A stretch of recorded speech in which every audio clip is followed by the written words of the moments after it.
the webinar on New Insights of Ancient Suryanamaskara.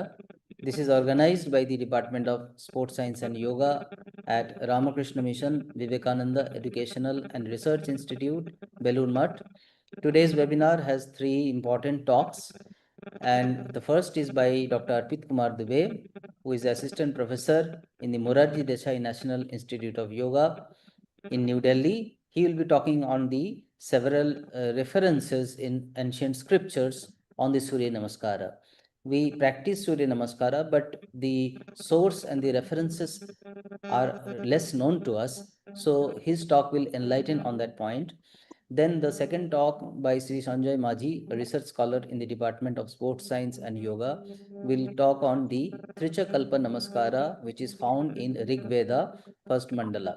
That is also very interesting set of mantras, the way to chant them, the vidhi of performing the Surya Namaskara according to Trichakalpa, and the significance of the terms there, that will be discussed in the second talk. And finally, the third talk will be on the significance of the mantras. Usually with Surya Namaskara, we chant different mantras, and sometimes they are done without the mantras. So what is the significance of those mantras? Do the mantras really bring some effect? And how to properly recite them, that will be discussed in the last talk by Swami Vidyāpradānanada. So this will be the schedule of talks today. So, as it is customary, we welcome you with a Vedic chant, and that will be recited by all of us. Om Sahanavavatu Sahano Bhunaktu Sahaviryam Karvavahai Tejasvinavadhitamastu ma vidvishavahai. Om Shanti Shanti Shanti Harihi Om Tat Sat.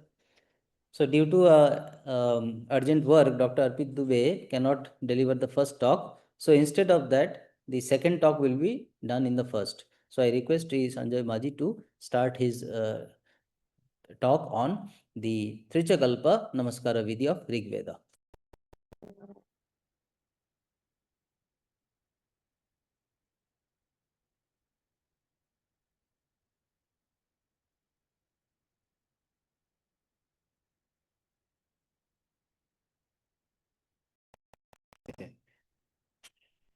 So Namaste, very good morning to all of you. Myself Sanjoy Majhi, I am a research scholar of this department.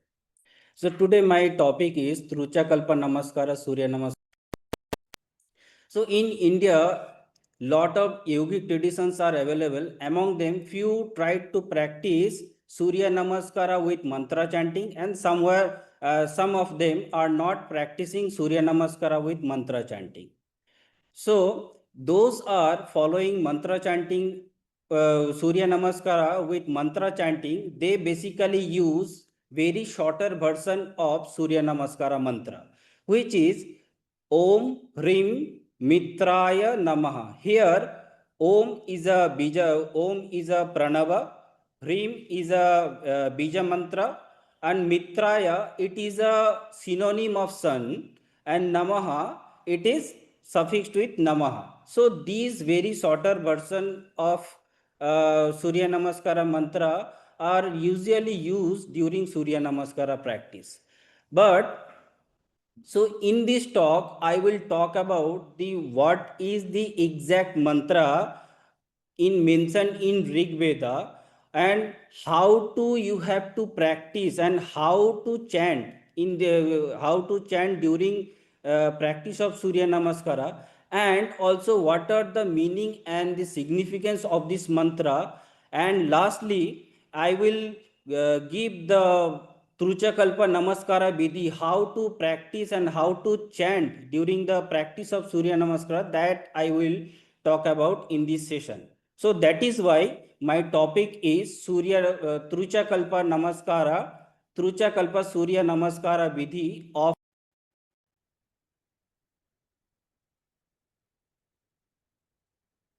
So in this talk, I will talk about the background of Surya Namaskara, and then Surya Namaskara as mentioned in Rig Veda, and the more core portion of this talk is meaning of this Trucha Kalpa Namaskara mantra, and followed by the significance of this Trucha Kalpa Namaskara mantra, and what are the Trucha Kalpa Namaskara Vidhi.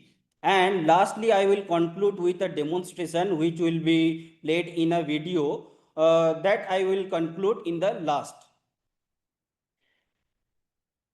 So, as we all know, since Vedic times, sun is worshipped as a god. Not only in Indian culture but also other culture, the sun as worshipped as a Mitras in Persia, Apollo in Greece, and Osiris in Egypt. In Veda, Surya also worshipped as a name of Surya, Savitri, Aditya, Bhaskara, Mitra. I'm going to talk about the Surya Namaskara mantra. What is the Surya Namaskara mantra is mentioned in Rig Veda. So now step by step we will look into the mantra's reference. In the Surya Namaskara mantra, as mentioned in Rig Veda, you have to go first the first chapter, which is known as a mandala. There are 10 chapters. Each chapter is called as a mandala. So you have to go the first in the first mandala. And in the first mandala, there is a 50 words, which is basically the Rig Veda containing the various types of hymns, which is basically are mantras. And this mantra known as Surya Suktam, which is mentioned in first chapter in 50th sub chapter. This is called as a Surya Su Uktam. Why it is so? The term Su Uktam, Su, that means which is well recited or beautifully recited. So that is why Surya Suktam. Those mantras are basically indicated to the sun. So, and then if you go into the first chapter 50th sub chapter, then you will find three verses number 11, 12 and 13. These verses are called, each verses are called as a rucha, each mantra called as a rucha. So there are three mantra. So that is why these three mantra are called as a trucha. And then when you see or when you read this mantra, then you can see that then each mantra divided into four parts. Why it is so? Because each mantra, these three mantra are written in a anushtup chanda. So, as we know, the Srimad Bhagavad Gita is written in a Anushtup Chanda. So, this mantra also written in a Anushtup Chanda. So, now I am going to present the mantra as mentioned in Rig Veda, known as a Trucha Kalpa Namaskara mantra. Now, I am going to recite the mantra in a Anushtup Chanda. उद्यानद्यमित्रमहः आरोहनुत्तरां दिवं हृद्रोगं मम सूर्य हरिमानं च नाशय सुके सुमे हरिमाणं रोपणाकासु दद्मसि अथो हरिद्रवेषु मे हरिमानं निदद्मसि उदगादयमादित्यो विश्वेन सहसा सह दिशन्तं मह्यं रन्धयन् मो अहं दिशते रथम.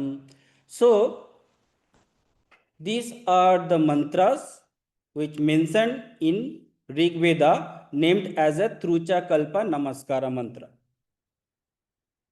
So now I am going to present the what is the meaning and the significance of these three mantras. So in three mantras that I will talk. So here these three mantras are there. Now I am going to present the paraphrase meaning of these each words. So now let's start. Udyan Adya Mitra Mahaha. So Mitra Mahaha, Mitra that means friend, Maha means great friend. Oh my great friend. Udyan that means wake up. Adya that means now.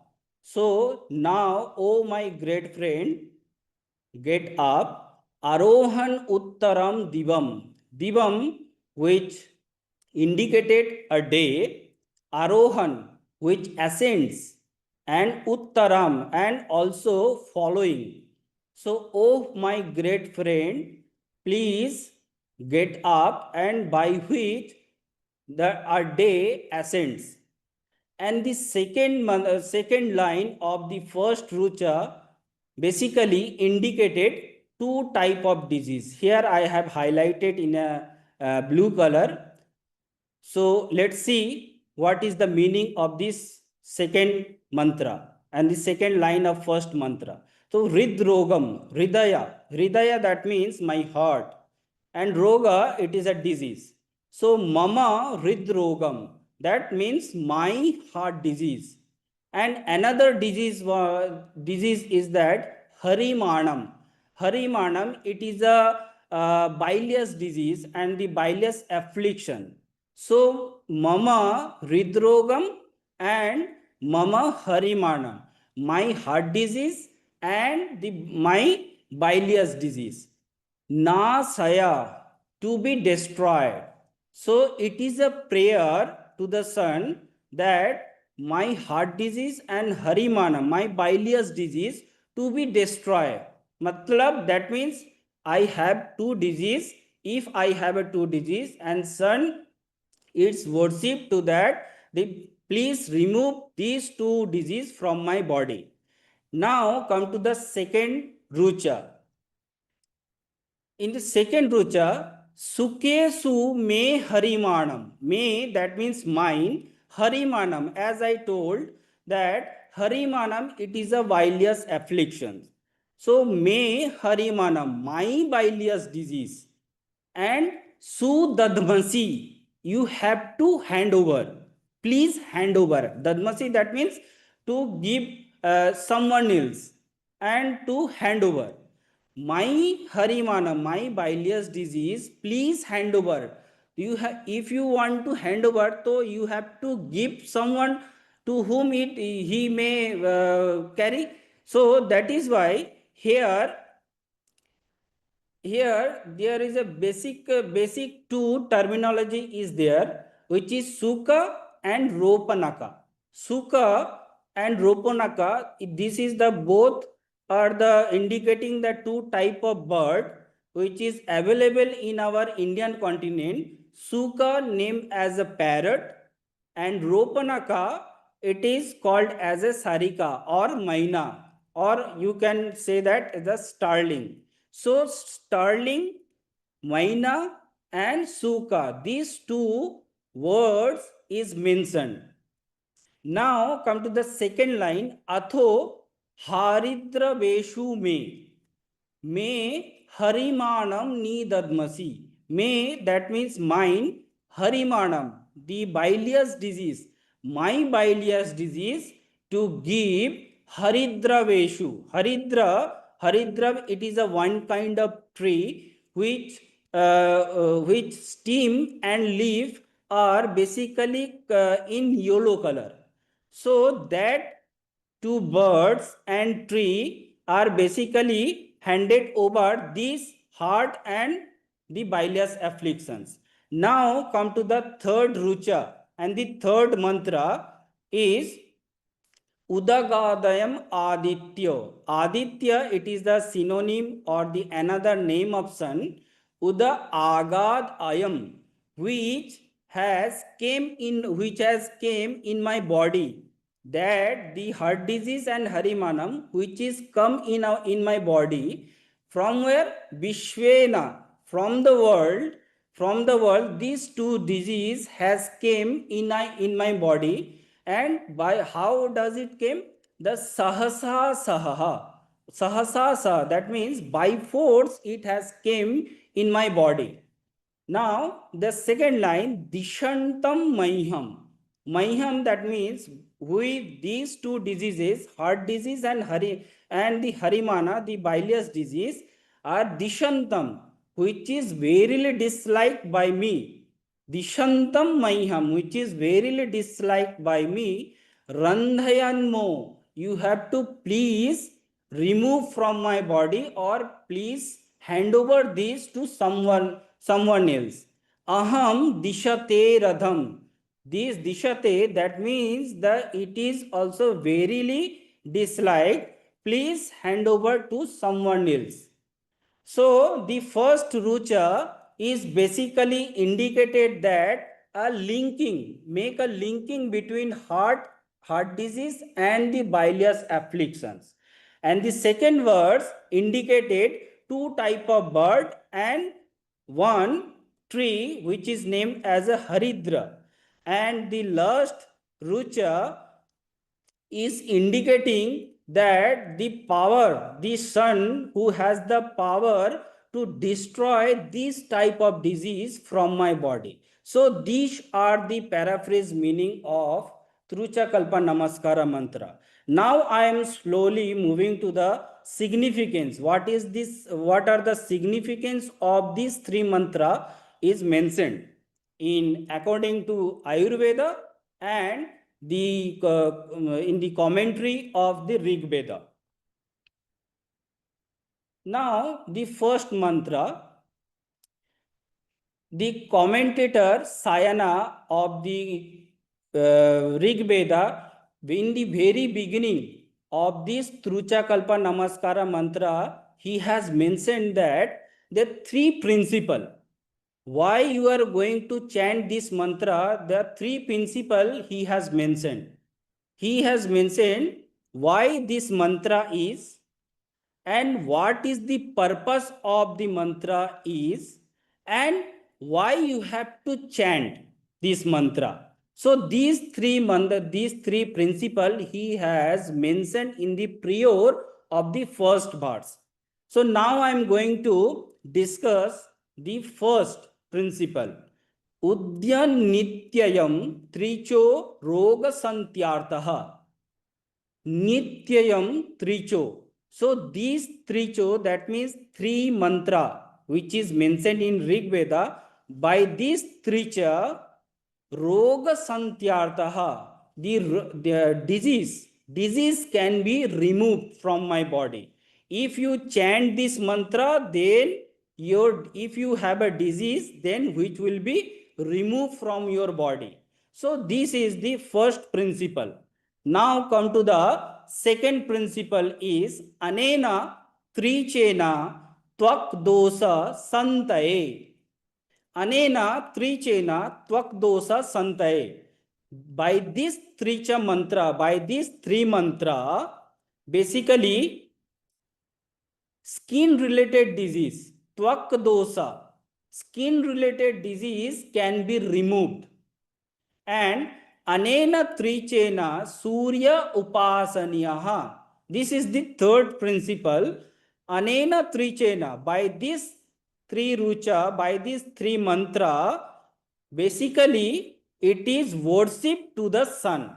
So here I have highlighted the three principle which is mentioned in the prior to the Truchakalpa Namaskara mantra and mentioned by the commentator of Rig Veda, Sayana.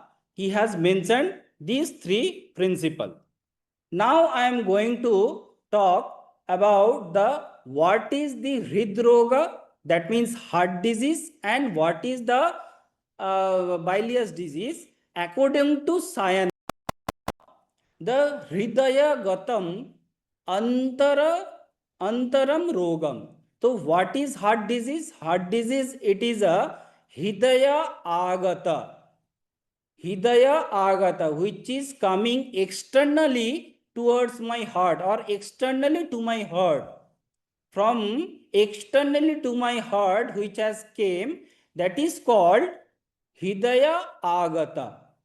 and antaram, and already it is present. If it is already in present in my heart, so that means the disease uh, can be originated by externally and internally. So these two type of indication, Sayana, the commentator of Rig Veda, he has mentioned. And now slowly come to the Harimanam. Sariragata Kanti Harana Shilam Baiha Rogam. Sarira Agata. Sarira, which is come externally from the world, it come in my heart, and which cause the Kanti Harana Shilam. Kanti, that means if you are become a sick, then your skin color will not be glow, will your skin color become very pale.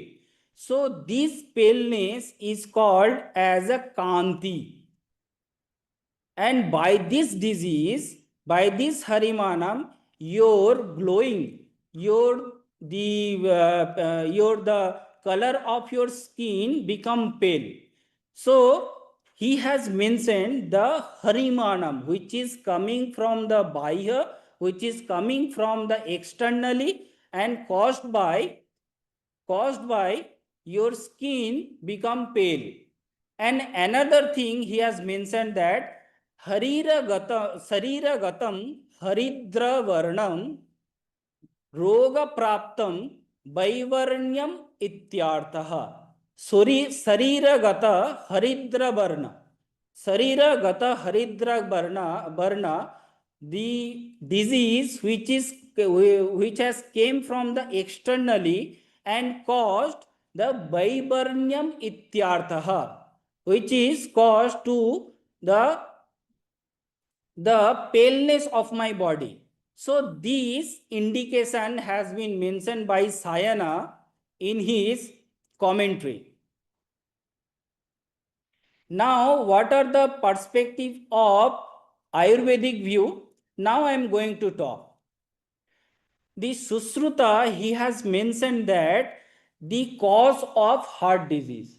In Ayurveda, Susruta, he has mentioned, in a Susrut Samhita, it is mentioned that the cause of the heart disease. How does it happen? Due to the impure blood, due to the flow of impure blood. When your heart, now I am going to talk the Ayurvedic view of the first Rucha. The Susruta, he has mentioned the cause of the heart disease. Cause of a heart disease. When someone suffering from the heart disease, the cause may be the flow of a impure blood. When your blood is impure, at that time you may suffering from the heart disease. So in Susrut Samhita, he has mentioned the cause of heart disease. So the what is the cause of heart disease? Basically mentioned that the pitta dosa, the impure of blood basically happen if you have some indigestion issues, which is basically the pitta dosa. So pitta dosa in the in Susrut Samhita, Rishi Susrut, he has linking the heart disease and the pitta dosa. The heart disease, it is the cause of the imbalance of pitta. And also he has mentioned the 5 variety of heart disease. In Uttaratantra Susrut Samhita mentioned 5 types of heart diseases. The one is Vataja, Pittaja, Kafaja, Krimija, and Sannipata. These are the variety of heart disease.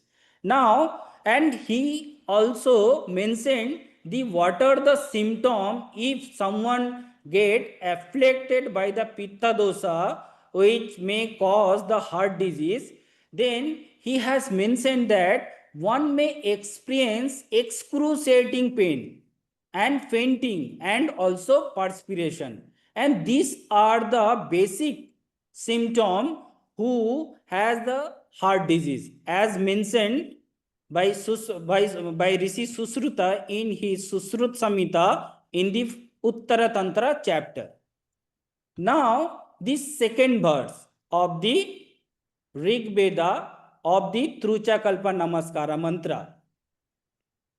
So, here in the second Rucha, I have mentioned that the two mysterious word, which is mysterious bird, the Suka and Ropanaka. Suka, it is a parrot, and Ropanaka, it is a bird which is available in our Indian continent, named as a Maina. And third one is Haridra. Haridra, it is a tree.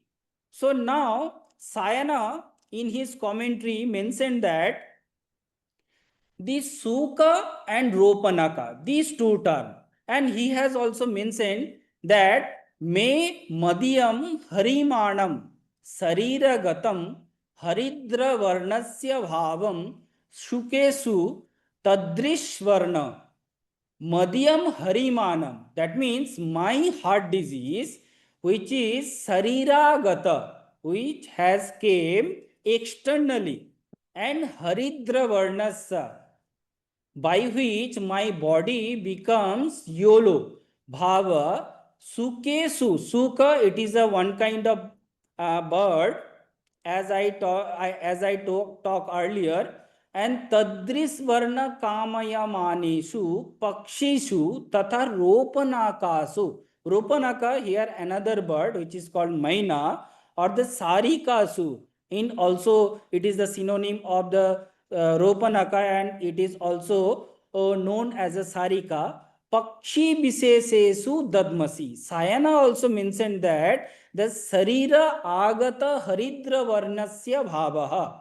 By the Harimanam, which is caused by the which has came externally from my body and caused by which my body become YOLO.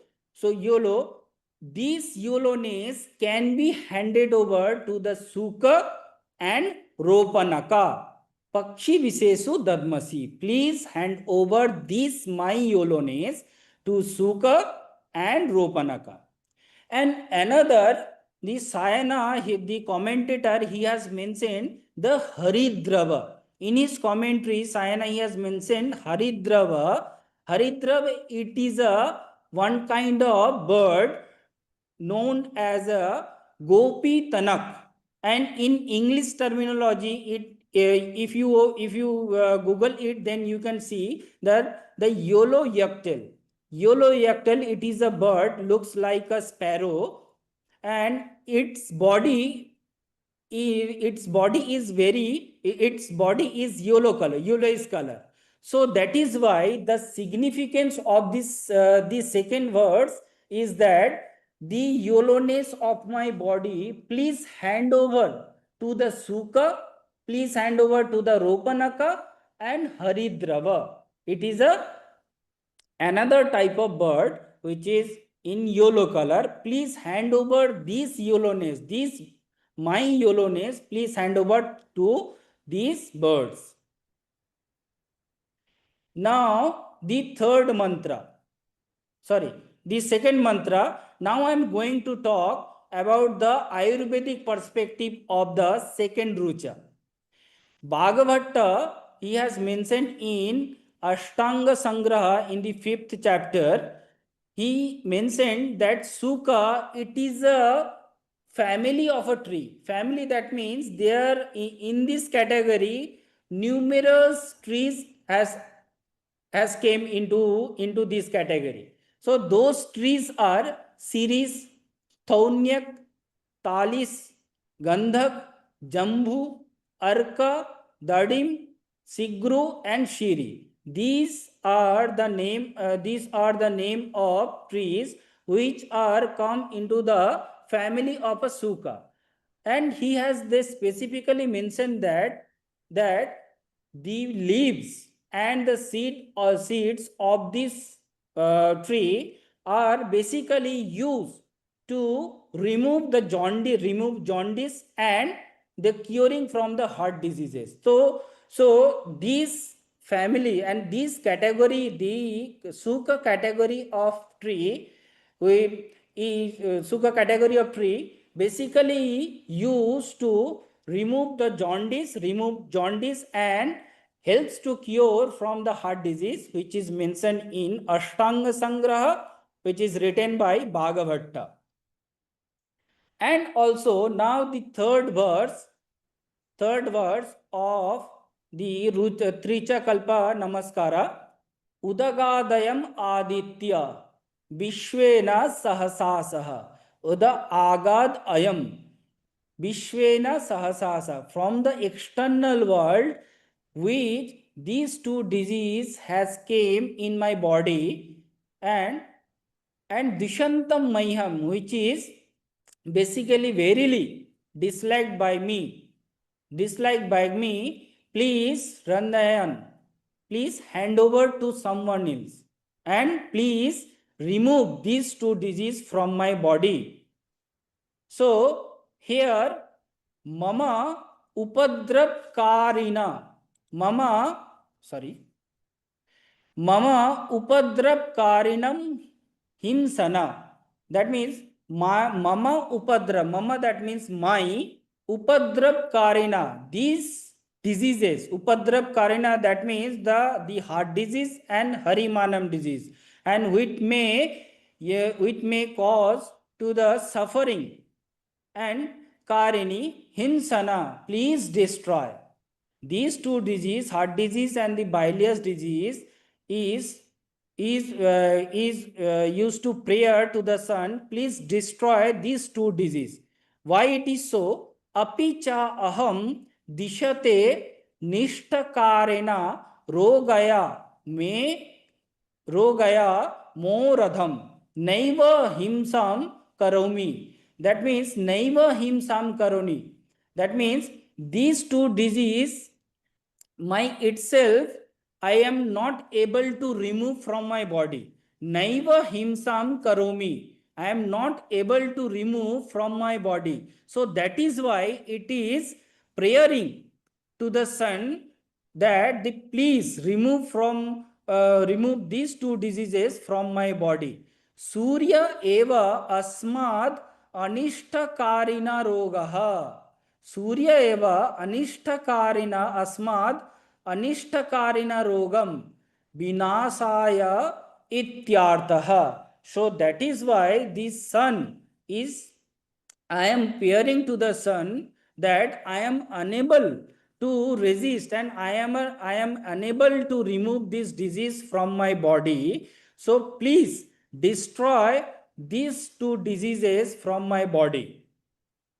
Now I am going to describe the Truchakalpa Namaskara Vidhi. What is the Vidhi?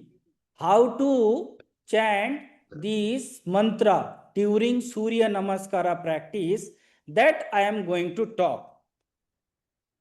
So in Truchakalpa Namaskara Vidhi, if you start your Surya Namaskara practice with mantra chanting, then you have to start with Surya Dhyanam. Surya, what is the Surya Dhyanam? Om Dheyaha Sada Savitra Mandala Madhyavarti Narayana Sarasijjasana Sanniveshtaha Keyurvana Makarakundalabana Kiritihari Hiranmaya Bapuhu Dhrita Sankha Chakraha. This is the Surya Dhyanam. If you start your Surya Namaskara practice, then you have to chant this Surya mantra. Now I am going to talk about the Truchakalpa Namaskara Vidhi. This Vidhi has been mentioned in a very rare book of Surya Namaskara titled as a Surya Namaskara for Health, Efficiency and Longevity, which is written by Bhavana Rao Srinivasa Rao Pantpatinidhi, who was a great ruler of Ayun. Now currently it is situated in Maharashtra, and in his realm he made this Surya Namaskara practice for compulsory for school going children, for college student, and also the people of this realm. So this book first published in now I am going to discuss about the Trucha Kalpa Vidhi. So in the book, that I have told earlier, that the Surya Namaskara, the Vidhi of Trucha Kalpa Surya Namaskara Vidhi, there are four variety. There are of four variety of Surya Namaskara mantra chanting. Now I am going to present the first meter or the first process of this mantra when you are doing Surya Namaskara. So in the first, here you can see that the Om, it is a pranava and Hram, Rim, Rum, Reim, Raim, Ra. So these are the 6 Bijakshara.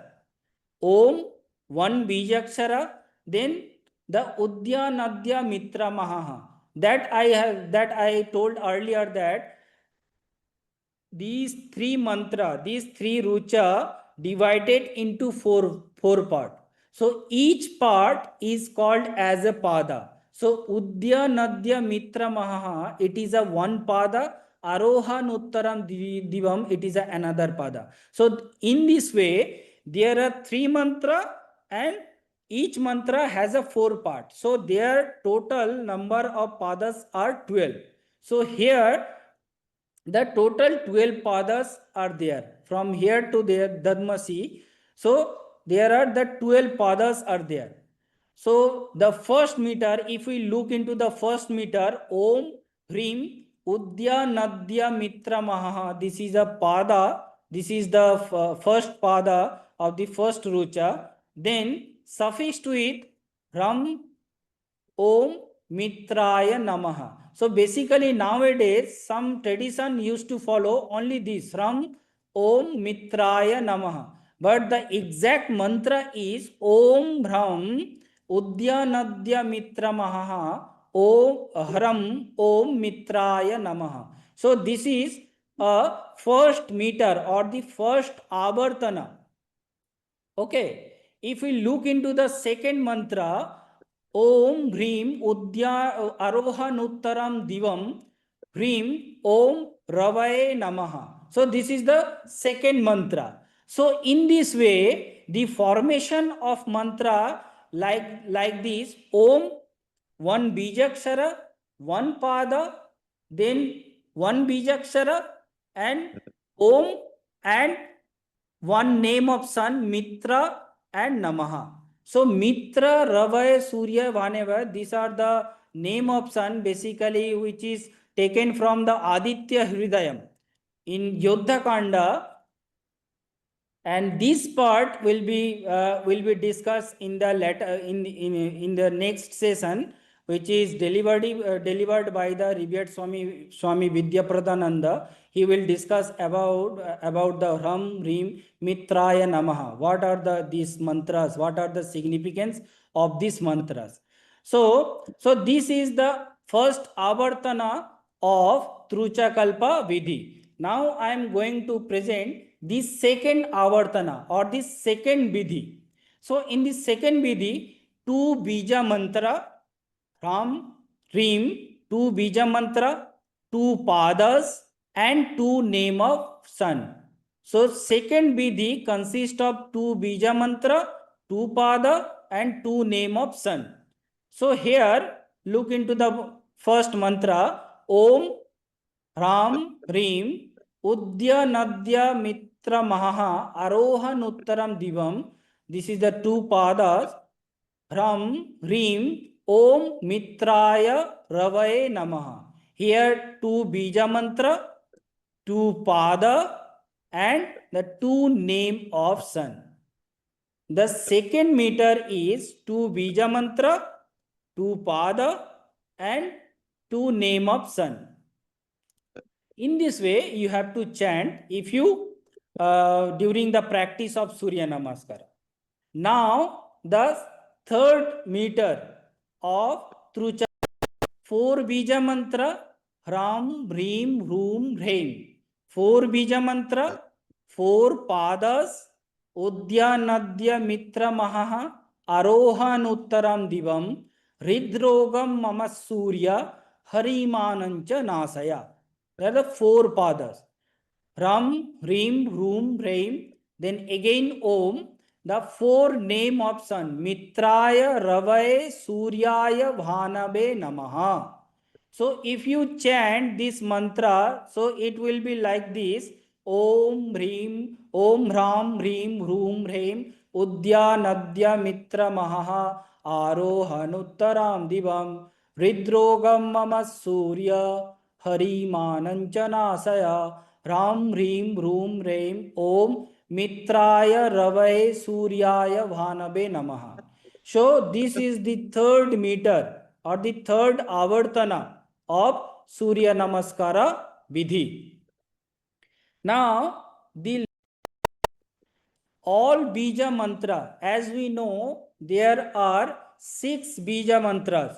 Ram, Hrim, Hroom, Hreim, Hreim, Hra. So these are the 6 bija mantra, and the all padas, that means you have to place the 12 padas. The whole 3 rucha mantra, you have to chant it here, and which suffixed with Ram, Hrim, Hroom, Hreim, Hreim, Hra, and Om, and Mitraya, Ravaya, Suryaya, Bhanabe, Khagaye, Pushnaye, Hiranyagarbhaya, Marichaye, Arkaye. In this way, the 12 name you have to chant. So, from the first verse, here we can compare that 1 bija mantra, 1 pada, 1 name of sun. The first avartana constructed as a way that 1 bija mantra, 1 pada, 1 name of sun. In the second avartana, it will increase 2 bija mantra, 2 padas, Udyanadya Mitrama Arohan Uttaram Divam, 2 padas, and 2 name of sun. Then the third avartana, in the third meter of this mantra, it will increase up to 4 bija mantra. Here you can see that the 4 bija mantra, and 4 consist of 4 padas, and 4 padas suffixed with 4 bija mantra and the 4 name of sun. So from the first mantra, where 1 bijakshara, 1 pada, 1 name of sun, it is gradually increasing. In the second avartana, it will increase up to 2 padas, 2 bijakshara, and 2 name of sun. In third avartana, 4 bija mantra, 4 pada, and 4 name of sun. In the last avartana, it will increase up to 6 bijakshara, all bija mantra. There are 6 bija mantra, all padas including 3 richa mantras. Okay, total 12 padas are there. So 12 padas, and the 6 name of the 12 name of sun. Okay, so in this avartana, all bija mantra, all padas, and all name of sun you have to chant. Okay. Now I am going to show a video in which you can see that with the chanting of these mantras in the first meter, second meter, and third meter, with the chanting of this mantra, which I have just talked about this mantra, with the chanting of this mantra, Surya Namaskara. Mitramaha Ram Om Mitraya Namaha Om Hrim Second posture, Hasta Uttanasana. Taram Divam Hrim Om Ravaye Namaha Om Hrum Hridrogam ह्रूं ॐ सूर्याय नमः ॐ ह्रैं अश्वसञ्चालनासना आनञ्च नाशय ह्रैं ॐ भानवे नमः ॐ ह्रूं सुकेषु मे हरिमानं ह्रूं ॐ আর এই অভ্যাসটা করার সময় আমাদের যেরকম metabolic gas analysis দিয়ে আমাদের VO2 কনজাম্পশন এবং বডির মধ্যে যে কার্বন ডাইঅক্সাইড প্রোডাকশনটাকে যেটা মেজার করা হয়েছে, সেই মেজারের জন্য আমাদেরকে একটা মাস্ক লাগানো হয়েছে। এখানে আপনারা দেখতে পাচ্ছেন মুখের মধ্যে একটা মাস্ক লাগানো হয়েছে, ওটা গ্যাস অ্যানালাইজারের ওই মাস্কটাকে পরানো হয়েছে, যার মধ্য দিয়ে ওর ইনহেলের সময় যেটা অক্সিজেনটা যেটা নেওয়া হচ্ছে তার পরিমাণটা কত, এবং যখন সে ছাড়ছে অ্যাট দ্যাট টাইম তার কতটা কার্বন ডাইঅক্সাইড বডির থেকে বেরোচ্ছে। এবং তার সাথে সাথে ঠিক তার বুকের কাছে দেখুন একটা কালো রকমের একটা বেল্ট লাগানো আছে, কিছু পশ্চারে আপনি দেখতে পাবেন। সেই বেল্টটার উদ্দেশ্য হচ্ছে যেটা আমাদের হার্ট রেট ভেরিয়েবিলিটিটাকে মেজার করা। তো সেই ওই দুটো মেজারমেন্ট আমাদের হার্ট রেট ভেরিয়েবিলিটি এবং ভলিউম অফ অক্সিজেন কনজাম্পশন, সেগুলোকে আমরা এখানে ওই ইনস্ট্রুমেন্ট দিয়ে আমাদের মেজার করা হয়েছে। এখানে দেখতে পাচ্ছেন কালো রঙের একটা বেল্ট দেখুন বুকের কাছে বেরিয়ে আছে, তো সেটা হলো heart rate variability, heart rate sensor. विशन्तं मह्यं रन्धयन् ह्रूं ॐ अर्काय नमः ॐ रहमो अहं द्विषते रथं ह्रः ॐ भास्कराय नमः।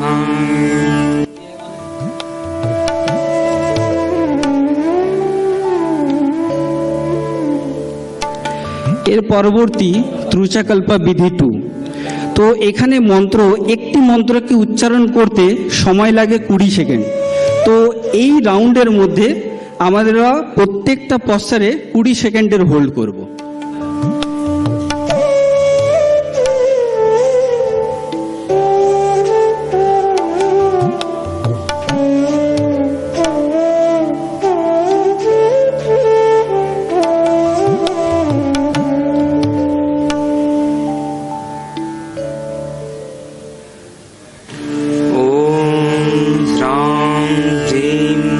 মন্ত্রগুলো উচ্চারণ করা হচ্ছে এবং তার সাথে দেখুন একটা ব্রিদিং কোন পশ্চারে কি রকম ভাবে রাখতে হবে সেটাকেও মেনশন করে দেওয়া হচ্ছে। এটি হলো Pranamasana, also known as a prayer.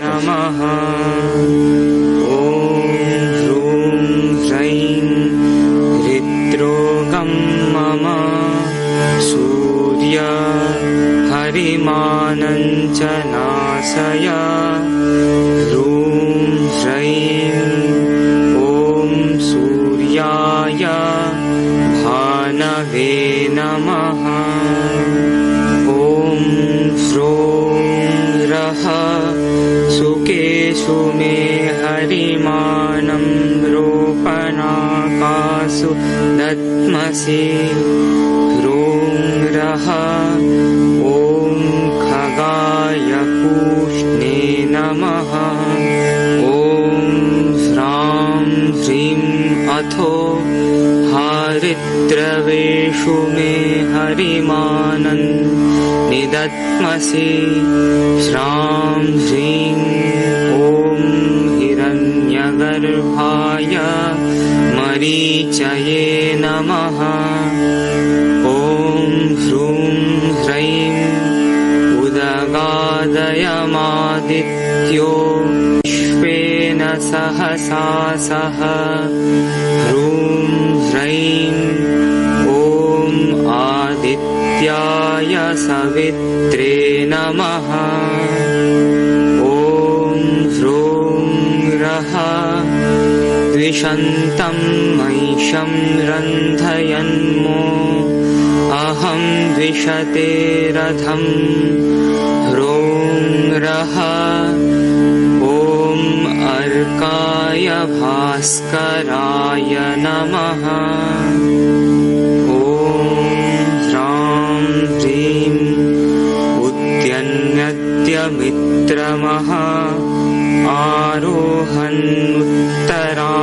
दिवं ह्रां ह्रीं ॐ मित्राय रवये नमः ॐ ह्रूं ह्रैं हृद्रोगं मम सूर्य हरिमानं च नाशय ह्रूं ह्रैं ॐ सूर्याय भानवे नमः ॐ ह्रूं रः सुकेषु मे हरिमानं रोपणाकासु दद्मसि ह्रूं रः ॐ खगाय पूष्णे नमः ॐ ह्रां ह्रीं अथो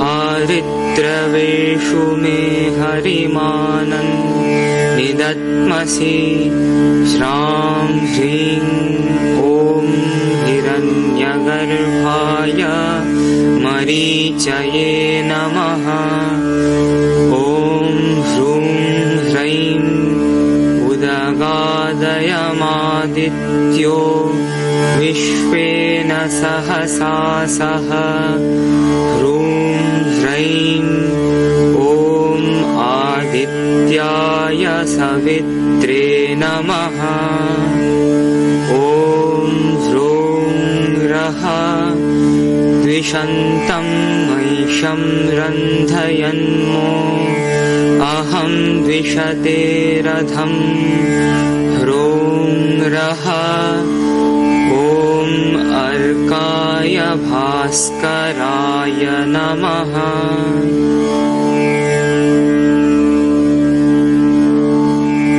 এর পরবর্তী বিধি, যেখানে আমরা গত বিধিগুলোতে দেখা গেলাম যে প্রথম বিধিটি যখন অভ্যাস করা হয়েছিল সেখানে 10 সেকেন্ড হোল্ড, দ্বিতীয় বিধিটি 20 সেকেন্ড, যেরকম গ্র্যাজুয়ালি ইনক্রিজ করা হচ্ছে। কিন্তু এখানে তৃতীয় বিধিটি একটু কঠিন, যেখানে প্রত্যেকটা পশ্চারে তাকে 30 সেকেন্ডের জন্য হোল্ড করতে হয়েছে। কেন না, একটি মন্ত্রকে উচ্চারণ করতে 30 সেকেন্ড সময় লেগেছে।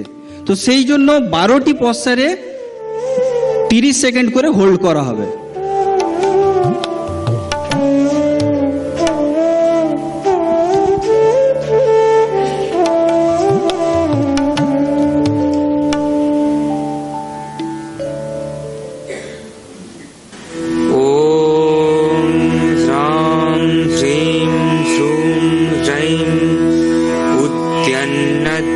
मित्रमः आरोहन् उत्तरां दिवं हृद्रोगं मम सूर्य हरिमानं च नाशय ह्रां ह्रीं ह्रूं ह्रैं ॐ मित्राय रवये सूर्याय भानवे नमः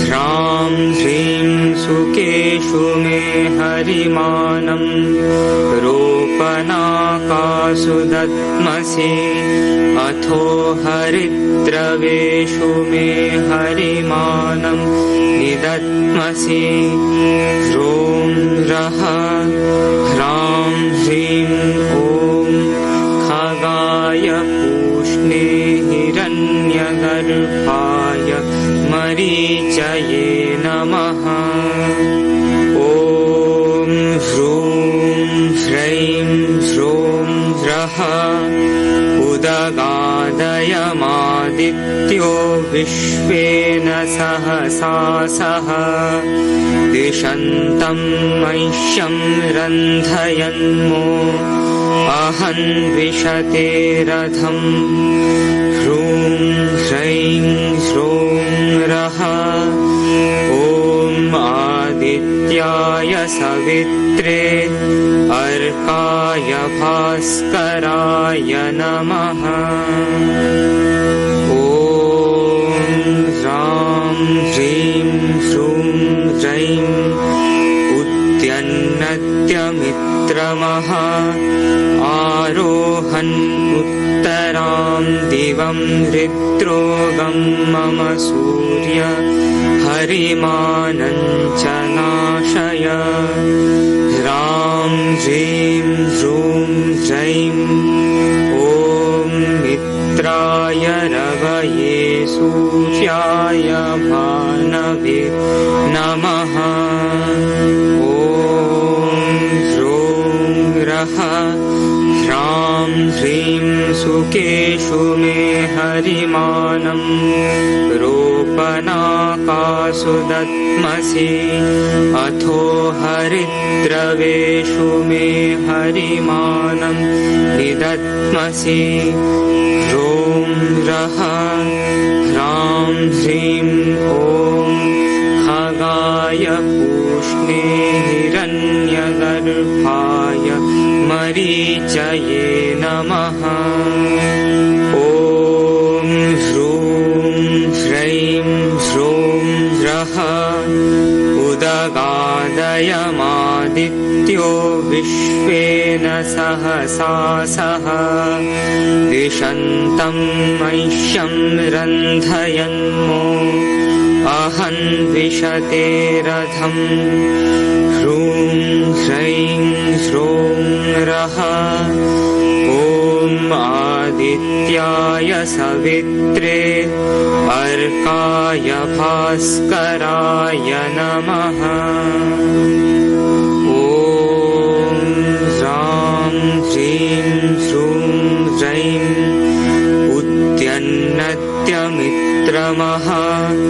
आरोहन् उत्तरां दिवं हृद्रोगं मम सूर्य हरिमानञ्च नाशय।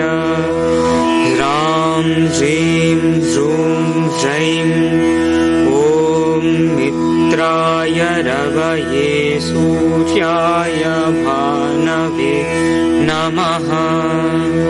ॐ ह्रों रः ह्रां ह्रीं सुकेषु मे हरिमानं रोपनाकासु दद्मसि अथो हरिद्रवेषु मे हरिमानं निदद्मसि। ह्रों रः ह्रां ह्रीं ॐ खगाय पूष्णे हिरण्यगर्भाय मरीचये नमः। ॐ ह्रूं ह्रैं ह्रों ह्रः उदगादयमादित्यो विश्वेन सहसा सह दिशन्तं मह्यं रन्धयन्मो अहन्विषते रथम्। ह्रूं ह्रैं ह्रों रः ॐ आदित्याय सवित्रे अर्काय भास्कराय नमः। ॐ ह्रां ह्रीं श्रूं ह्रैं उद्यन्नत्यमित्रमः आरोहन् उत्तरां दिवं हृद्रोगं मम सूर्य हरिमानञ्च नाशय। ह्रां ह्रीं ह्रूं ह्रैं ॐ मित्राय रवये सूर्याय भानवे नमः। ॐ ह्रों रः ह्रां ह्रीं सुकेषु मे हरिमानं रोपनाकासु दद्मसि अथो हरिद्रवेषु मे हरिमानं निदद्मसि। ह्रों रः ह्रां ह्रीं ॐ खगाय पूष्णे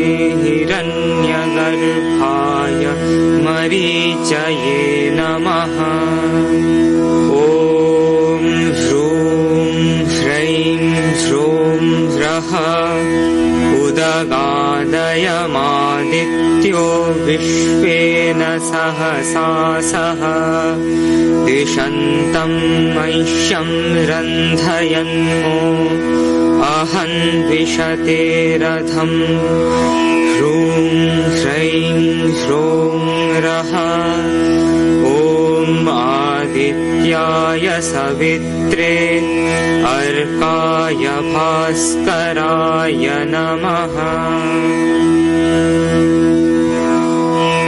তো এইভাবে ত্রুচাকল্পার বিধি 1, 2, 3 এইরকম ভাবে আমাদের ল্যাবে অভ্যাস। I just conclude my session here.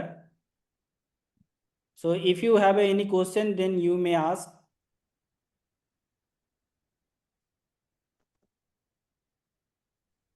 Sir, namaskar. In this Suryanamaskara, don't have any Shashankasana, sir? Shashankasana. And this Suryanamaskara. Sasanga, yes. So basically we follow the Suryanamaskara posture as referred by the Ministry of Ayush. They have given the 12 posture Suryanamaskara sequence. But in our India, there are numerous yoga Suryanamaskara traditions are there. Some tradition used to follow Sasanga Asana after before the practice of Ashtanga Namaskara Asana. They basically used to practice Sasanga Asana. But in our session or in our tradition, we just follow the given the protocol of Ministry of Ayush. Okay, thank you, sir. Okay.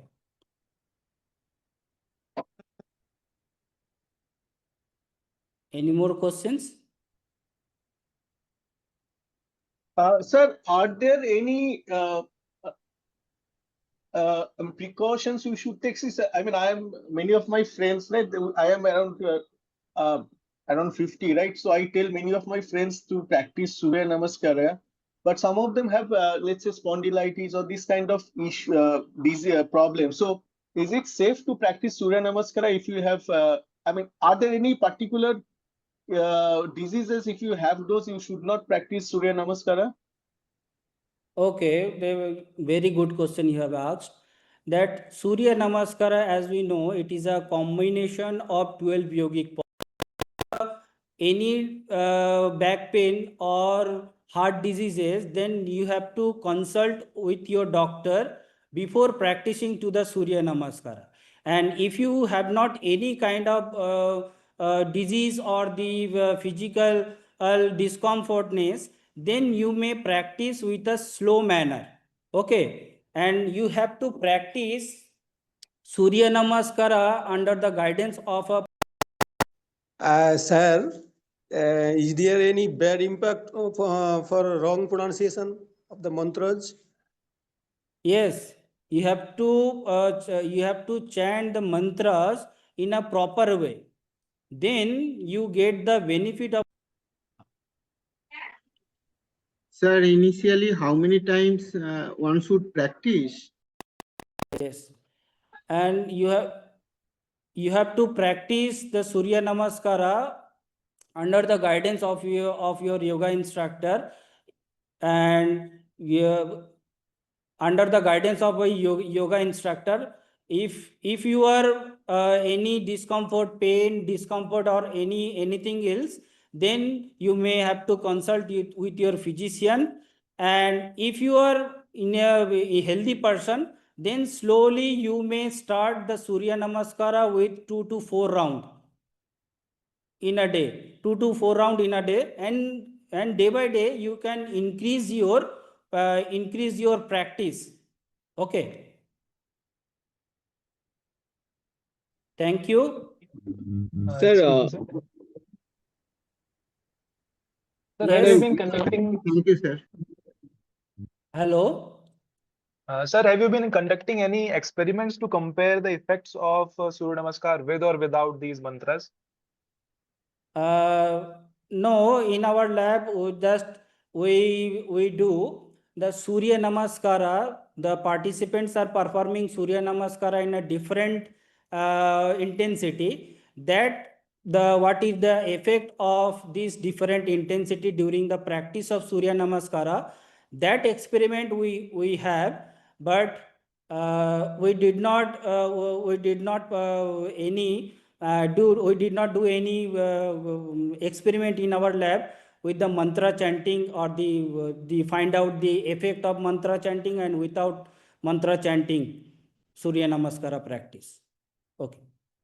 Okay, sir. Thank you. Thank Is you. there any beneficial difference of through chanting bija mantras or like mantras with Swami Yes. Is there any difference in There is a benefit? difference. Yes, there is a difference, but yeah, definitely there is a difference. If you practice the Surya Namaskara with mantra chanting, and if you practice Surya Namaskara without mantra chanting, there will be some difference.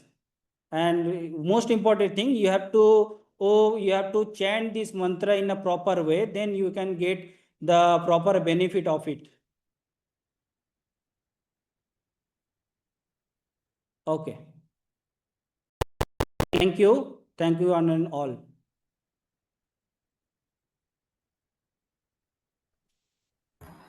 Yes, so I request Dr. Arpit Kumar Dubey ji, our speaker, honorable speaker from Morarji Desai National Institute of Yoga, to please start his talk.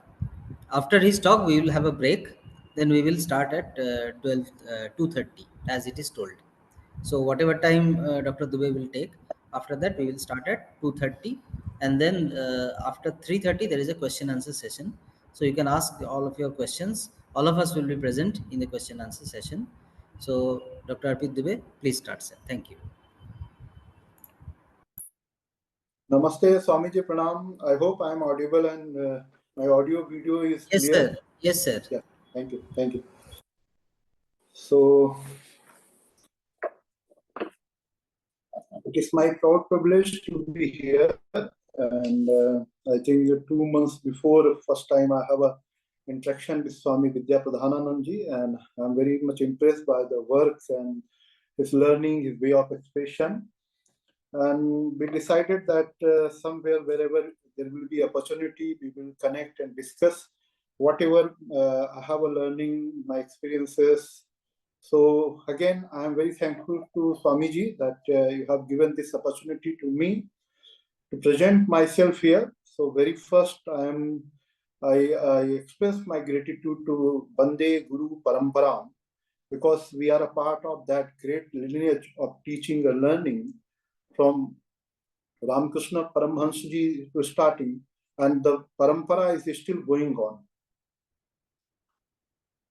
Already, so once more, I should also give my words thanks to the Department of Sports Science and Yoga, Ramakrishna Mission, Vivekananda Educational and Research Institute, Dubey University, Belur Math.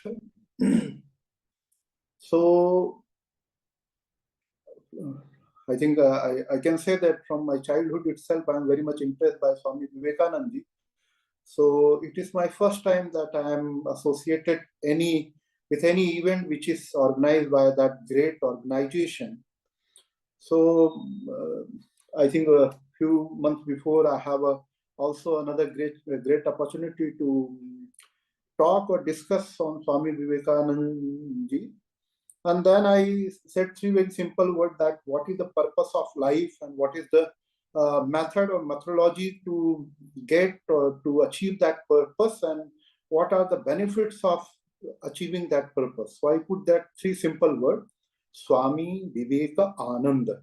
So in my interpretation, the goal of each and every human being must be to be Swami, means a self-controlled person.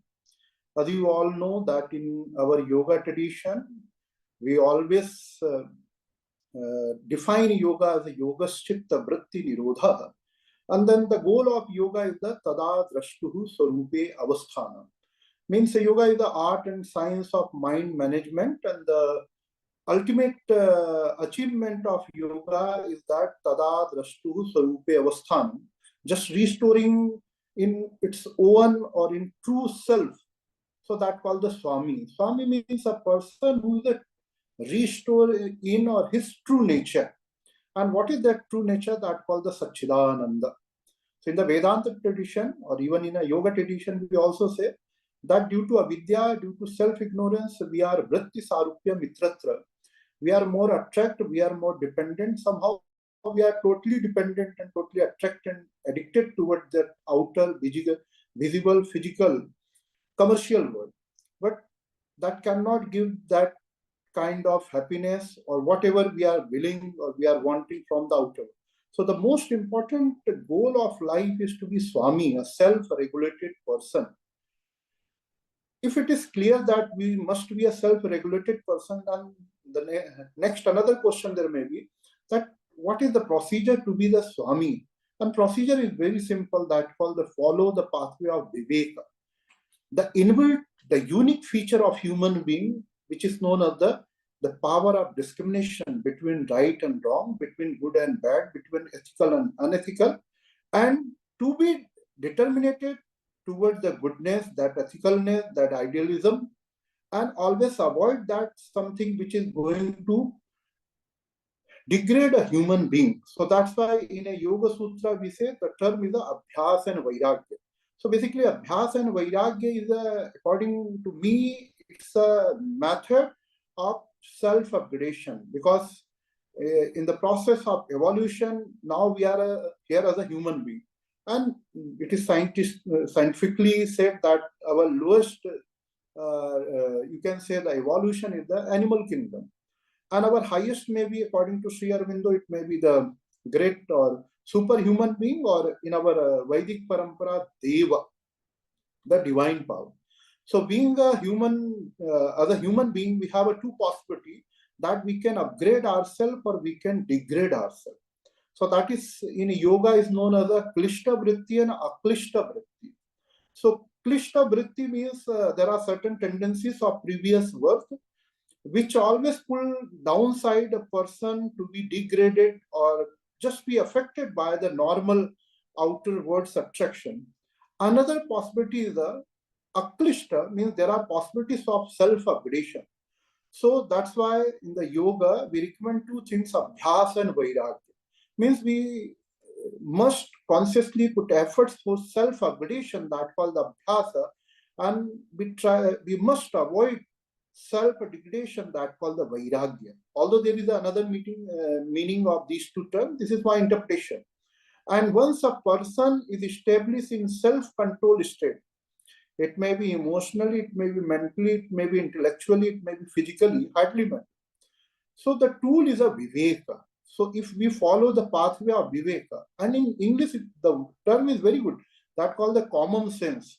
So for the vivek, there is nothing to go and just learn the Brahma Sutra or something deeper than a person will be viveki. No, just have a common sense and use your common sense. Because in the Ayurveda, there is a good term, it's called the pragyaparada. Pragyaparada means if I know something and I'm not going to do it, then there may be certain kind of psychological regression. And that is somehow the root cause of psychosomatic disorders. So pragyaparada means just use your common sense, not if you know something, just follow it as long as much is possible, because there is always the apad dharma. Sometimes some people, they interpret that if I'm going to follow only 10 days and there may be 2 to 3 days break for self-upgradation journey, then what will happen? Nothing will happen. There is the apad dharma, samanya dharma and apad dharma. So in the emergency, if there is any kind of emergency, everything is permitted by the Shastra, by the Rishis, by the Gurus. But it is only allowed during the emergency, not every day. So there is a freedom, but freedom is only just to systematize the system. So Swami means a person who is a self-control, and the process of self-controlling called the Viveka. And each and every human being is, I think, having that unique power. And that is basic difference between human beings and animals, that we have a Viveka. We can upgrade ourselves. And third one is once through the Viveka, I become the Swami, then what I will get? Because nowadays we are more concentrated, or we are now more focused on outcome-based approach. Labh kya hoga? Outcome. So outcome is ananda. So the goal is to be a Swami. The process is by adopting the Viveka, and the outcome is that a person will achieve the ananda. As a human being, we have two types of primary tendencies. One called the Sukha Pravritti, another called the Jnana Pravritti. So whatever we are doing from very early morning to till late night, from birth to death, the first purpose is to make comfortable or be happy. So that called the Sukha Pravritti. It is natural tendency. And another is a Jnana Pravritti, means the curious mind or a deep, intense desire to know something. If that Jnana Pravritti is systematic, then it's called the Siksha Bhyasa. And sometimes if I'm not going to enroll myself in any college, university or anywhere, even that I am curious to know, because that is my, which called the original or primary tendencies, Jnana Pravritti. So Sukha Pravritti and Jnana Pravritti. So Jnana for the Sukha, Sukha for Jnana, sometimes it is also interchanged. So why I'm trying to say the Jnana Pravritti, Sukha Pravritti, because we want that happiness, that pleasure. But that pleasure, that happiness, or in more perfect way, we can say that completeness, we achieve temporarily. If I am hungry, I feel I am incomplete, I am very weak, then I need a good food, a very delicious food. Once I have taken the food, I feel that I am completed. But that completeness is a temporary completeness. It may be for 4 hours, 5 hours, 6 hours. Then after 6 hours, again my condition is same. Again I am hungry. But there is a term in our Vedanta Parampara which called the Ananda. And in the Taittiriya Upanishad, there is a dedicated chapter or dedicated section basically that called the Ananda Mimamsa. So there are two terms. One is a Sukha and a Dukkha. Another is the Ananda. So what is the Ananda? So we generally define Ananda is a Atyantika, Aikantika, Dukkha, Sukha, Nivritti, Ananda. Usually in Sankhya, we only claim that Dukkha Nivritti. Atyantika, Aikantika, Dukkha Nivritti. This is the interpretation. But in my interpretation, I also add the Sukha. So Aikantika, Atyantika, Sukha, Dukkhayor, Nivritti, Ananda. When there is a no pleasure, no pain, there is a what we call different kind of, there is no sorrow, no happiness. Because if we want to Anand, then we have to upgrade ourselves. We have to go for that kind of quantum jump from the Sukha and Dukkha. If we are approaching Sukha, it is already mixed by the Dukkha. If there is a Dukkha, later sooner it will be also somehow it will be Sukha. So the ultimate goal, according to Veda of human life, is a dharma, it's a kama, moksha, basically moksha. But the name of our Swamiji is a complete package which explains all three aspects. So just follow the Viveka, be self-regulated person, then you will achieve that permanent happiness, which is known as the bliss. So it is not directly related to today's topic, but I just discussed, so I thought that I must share here also. Now, as you all know, that today we are here for the Shastric discussion, a scriptural discussion on the Suryanamaskara. And nowadays, Suryanamaskara is one of kind, or I will say a complete yogic abhyasa. Because before common yoga protocol, the 45-minute protocol prepared by the Morarji Desai National Institute of Yoga, Ministry of Ayush, Government of India, that called the common yoga protocol, Samanya Yoga Abhyasakram, and that is practiced across the globe on 21st June. So that is the set protocol, which is a great combination of different types of Shat Karma, Suksham Vyayam, Sthula Vyayam, Asana, Pranayama, Dhyan. Each and every component is included there. And that it is too easy and too effective, I will say. Too easy means it can be practiced by anyone. There is no advance. And it is too effective means if a person, already we conducted so many research on that, the impact, physiological, psychological, or different types of impact of that common yoga protocol. So it is very effective. So now it is introduced by the Government of India in 2015. First time we celebrated the International Day of Yoga on 21st June in 2015. And then last 3 to 4 years, we are also celebrating that national or somehow international Suryanamaskara Divas.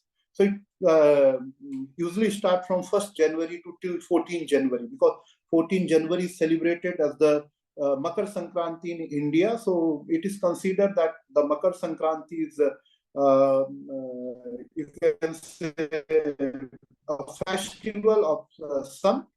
So slowly, gradually. So if you have a sufficient time, then go for that. If you are not having sufficient time, at least minimum just practice the Surya Namaskara. And I hope Sanjay ji explained very well that Rigvedic aspects of Surya Namaskara, and later Swami Vidyāpradānanada will also throw light on the different aspects of Surya Namaskara. But I am just trying to establish the link, what exactly we are doing in the ministry or for the yoga promotion. So that Surya Namaskara itself is considered as a complete yoga package, a complete protocol. And I think more than 100 or more than that, even the studies already conducted, dependent on the variations of Surya Namaskara. Later I will discuss, there are different traditions followed by. So in our yoga, we simply define what is yoga. So we say yoga is an ancient Indian art and science of holistic living. That is the simple. Later I will give the definition according to Shastra also. But for the common, for the layman, we simply explain what is yoga. So we say yoga is the ancient Indian art and science of holistic living. Then there is another question, what is holistic living? So again, we explain holistic living means a person whose body is healthy, whose mind is happy, and whose society is harmonized. So if a person have a healthy body, happy mind, and harmonized society, then these three collectively call us the holistic living. So yoga is the art and science of holistic living. And later, as you all know, that the definition, the first and systematic definition of yoga is available in the Kathopanishad. Yada panchavatishtante jnanani manasa saha buddhischana vicheshtate tam ahu paramam gatim tam yogamiti manyante sthiram indriya dharanam apramattastada bhavati yogo hi prabhapyo. In the Kathopanishad, this mantra is available, and it is considered the first systematic complete definition of yoga. And later, we have a first complete book of yoga, which is known as the Yoga Sutra, written by Maharishi Patanjali. That's why we call it. And he defined yoga as already I stated, Yogaschitta Vritti Nirodha. Yoga is the art and science of mind management. Because Maharishi Patanjali's conclusion is that the essence of human being is mind, and the sutra of human transformation is a mind management. And again, mind has a collection of thought, imagination, memories, emotions, belief. There are different aspects, which is known as the chitta, mana buddhi ahankaro chitta. It is again a technical term here. And the goal is already stated that tada drashtuhu sarupya avasthana. The simple explanation that if I am able to control my mind, then I will be self-regulated person. If I am not able to control my mind, then vritti sarupya mitratra, my behavior will be dependent on the others, other person, other object, other situations, anything will be other. And if my behavior and everything is dependent on other, then I will be irritated and frustrated because I cannot control the others. So that's why the best way of living is be self-controlled person. Now, slowly, gradually, in the Bhagavad Gita, which is also known as the Yoga Shastra, we can see there is a complete definition, a complete package of Yoga Sadhana. And so on, there is so many definitions of yoga. Now, the next, till now, we generally discuss the yoga in three broad branches. The first and primary branch of yoga is considered as the Yoga Darshana, yoga philosophy.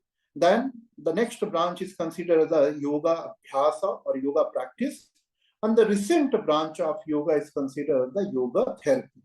So accordingly, we have a three different, you can say the goal of yoga. So the yoga philosophy has a goal that swasthasya samadhi labha. Means if you are healthy, then a person must put efforts for self-upgradation. Because we are not here just to be alive. We are here to transform ourselves. And that is the ultimate message or teachings given by our ancestors, our rishis. So yoga, darshan means a healthy person who is healthy, who fulfill all the criteria of health, then he person is not ultimate. Now his or her responsibility is that he or she must transform herself. Now, second is the yoga practice. The goal we set, yoga practice, swasthasya swastha rakshanam. If we are healthy, then it is our legal or ethical responsibility that we must be healthy. So, which call as it is also known as the preventive medicine. So, yoga philosophy is a promotive medicine. Promotive medicine means from human to superhuman being.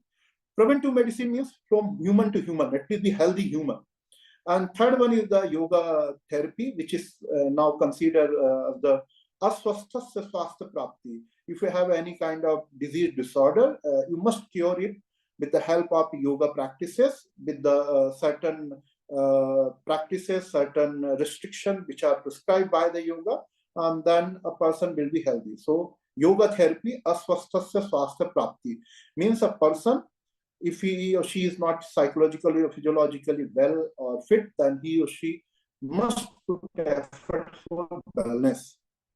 And it's called the curative medicine. So we use yoga as a curative medicine, we use yoga as a preventive medicine, and yoga is ultimately a promotive medicine, means tada drashtuhu sarupe avasthanam. So these are basically three branches which is considered, and there are five very popular schools of yoga. One is the Sankhya Yoga School, which is contributed by the Maharshi Kapil and Maharshi Patanjali. Sankhya Yoga, the Ashtanga Yoga, the Kriya Yoga, the Samadhi Yoga. These are very popular practices of Sankhya Yoga. Another school of yoga is which is known as a Tantra Yoga, or it is also famous as a Hatha Yoga. Nowadays, whatever you see, whosoever is practicing yoga, so that practice is dependent on the Hatha Yoga. Very less, or you can say, very few are associated directly with Sankhya Yoga tradition or the practice, whatever recommended by the Maharshi Patanjali. 98 to 99%, whatever practices across the globe you see, that is popularized by the Tantra Yoga, and it is known as a Hatha Yoga. So there is a Shat Karma, Asana, Pranayam, Pratyahara, Dharana, Dhyan, everything. Because in the Hatha Yoga Parampara, the procedure is explained.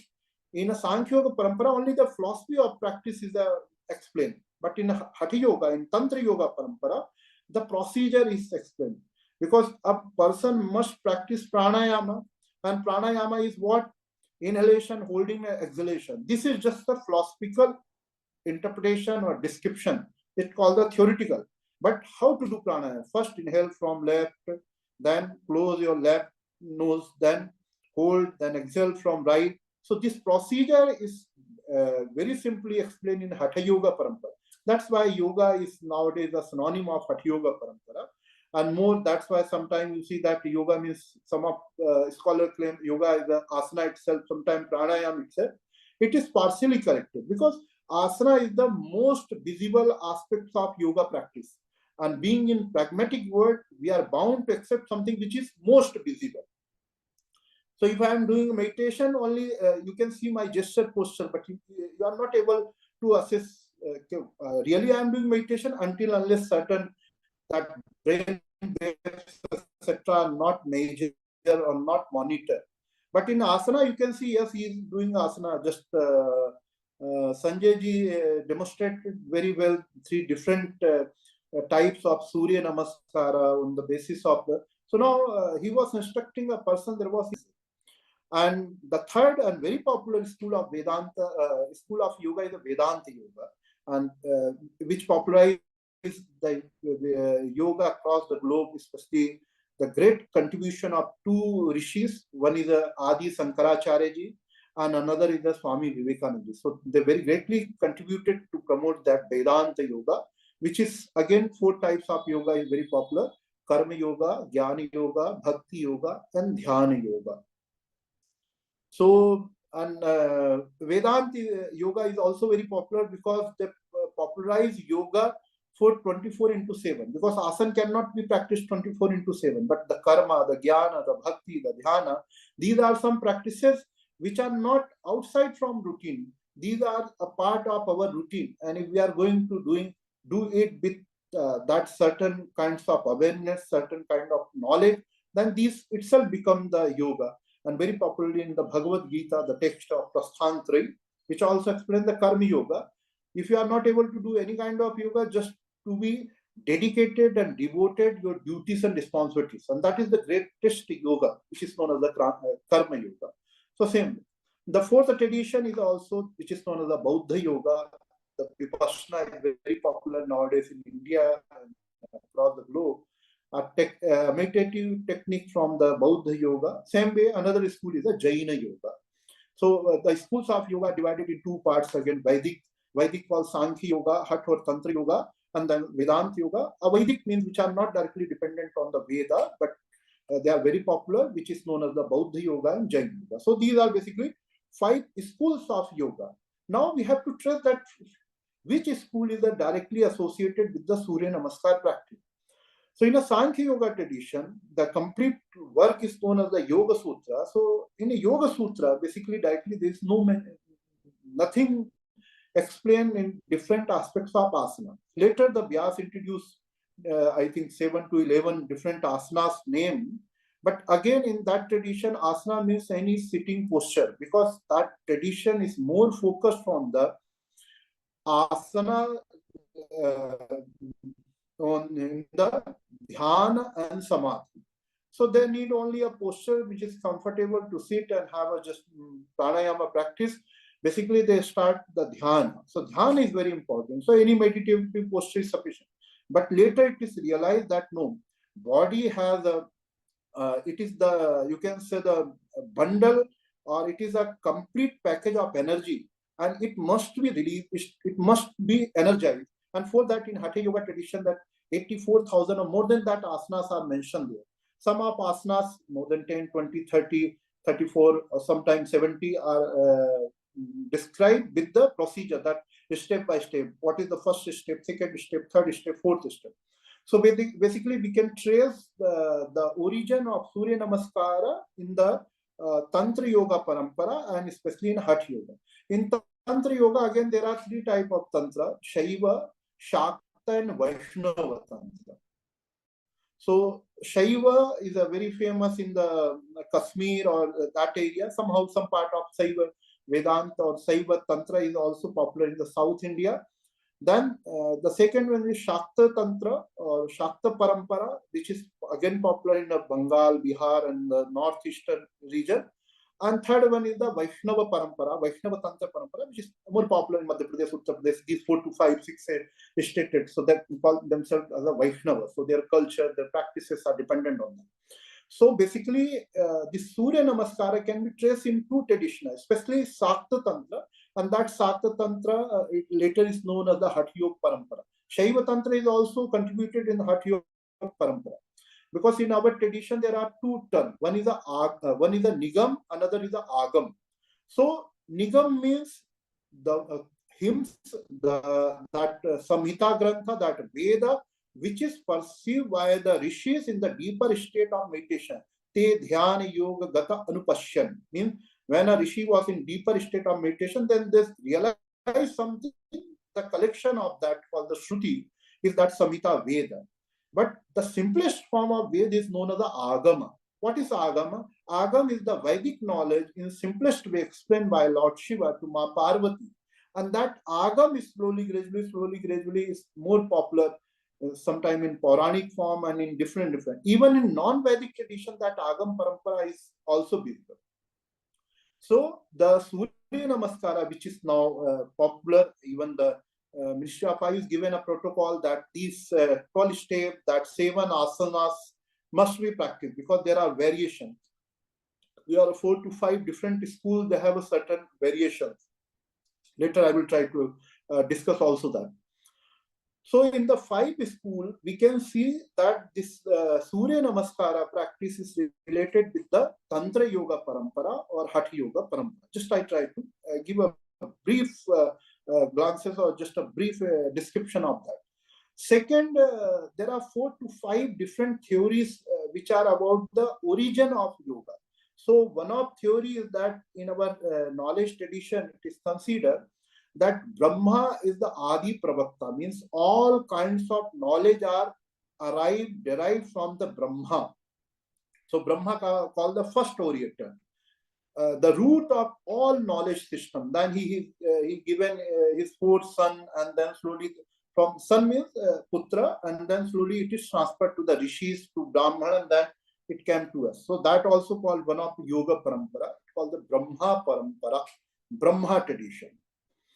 Another tradition of yoga is, which is also very popular, which is known as the Shiva tradition, Saiva tradition. So you may have heard a story that in the Adi Kailasa, Lord Shiva given the yoga knowledge to 6 rishis. There are 6 different rishis, and then from rishis to again Brahmanas to general public it is kept. Another tradition is the which is known as the tradition of Hiranyagarbha, because in yoga tradition we consider that Hiranyagarbha is the first yogi from where this yoga parampara started. Hiranyagarbha, then Kapila, then Patanjali. So this is also one of tradition. And one of tradition is called the Vaishnava tradition, basically, which is discussed in the Bhagavad Gita, that called the Krishna tradition. And in this tradition, we can trace the concept of Suryanamaskara. In the Bhagavad Gita's 4th chapter, the first shloka is the Imam Vivashvate Yogam Proktavan Aham Abhyayam Vivashvan Manave Praha Manurikshvako Kaver Bravid Evam Parampara Praptam Imam Gajar Shayo Viduhu Sa Kale Neha Mahata Yogo Nashtaha Paranta. So in the 4th chapter of Bhagavad Gita, Sri Krishna explained that this yoga, this divine yoga knowledge given by me very first time to Vivasvana, that Surya, and slowly from Suryavan to Manu, and slowly Brahman, and again Rishis, this came to our to the ordinary person.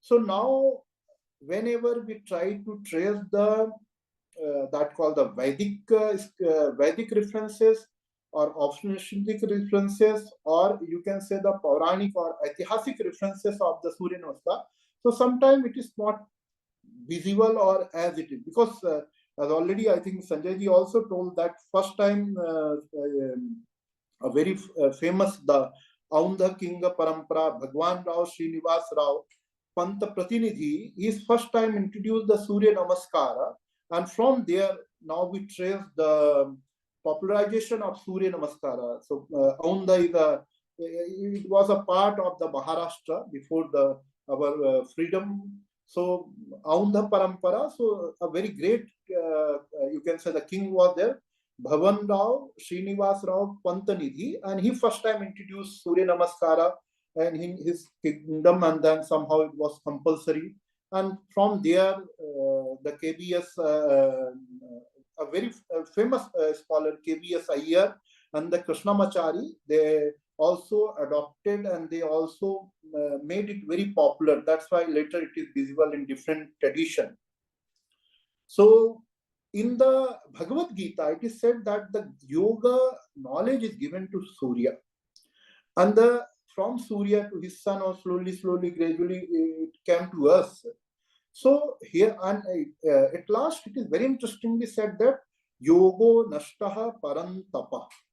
Parantapa is addressed to Arjuna. Yogo Nashtaha means in the previous time when the Krishna is talking or discussing the Bhagavad Gita, so before that he already introduced this system. And even if Krishna will come now and he will introduce the yoga, so again he will say that I already introduced this entire yogic tradition or yogic practices to Arjuna, but it was again Yogo Nashtaha. If Arjuna is there, Parantapa, otherwise he may put the name of any ordinary person. But we can also see that it is claimed that in a Jnana Parampara there are 2 parampara. One is a Grantha Parampara, another is a Guru Parampara. So in Guru Parampara, Surya Namaskar was a part of our practice. There is no doubt. There is no debate, discussion. But in Grantha Parampara, it is missing. Evolution, or it's a kind of very later, I think 17, 18, because earlier we have a Shruti Parampara, means a teacher is going to teach and a student is just here too, and then he has to memorize, and there was different set of that memorization, Jata part, Ghan part in a Vedic Parampara. Later it is also introduced. So nowadays, which is known as the Chanda. So Chanda is only a way easiest way of memorizing any knowledge given by the Guru. So it may be, we can somehow hypothetically claim that the Surya Namaskar parampara was there, but due to gap of time, slowly, gradually, it is not available as it is in the text. But in our Abhyas parampara, in the Guru parampara, it is available. In Granth parampara, some texts are missing. So it may be one of the reasons. Now, slowly, gradually, we can say that till now we can trace that Surya Namaskara in two traditions. One tradition is that very clearly it called the Hatha Yoga, Tantra Yoga. Although what we exactly follow that in Ministry of Ayush, that 7 asanas or 12 steps of Surya Namaskara. So their Pranam asana is not available anywhere in very difficult.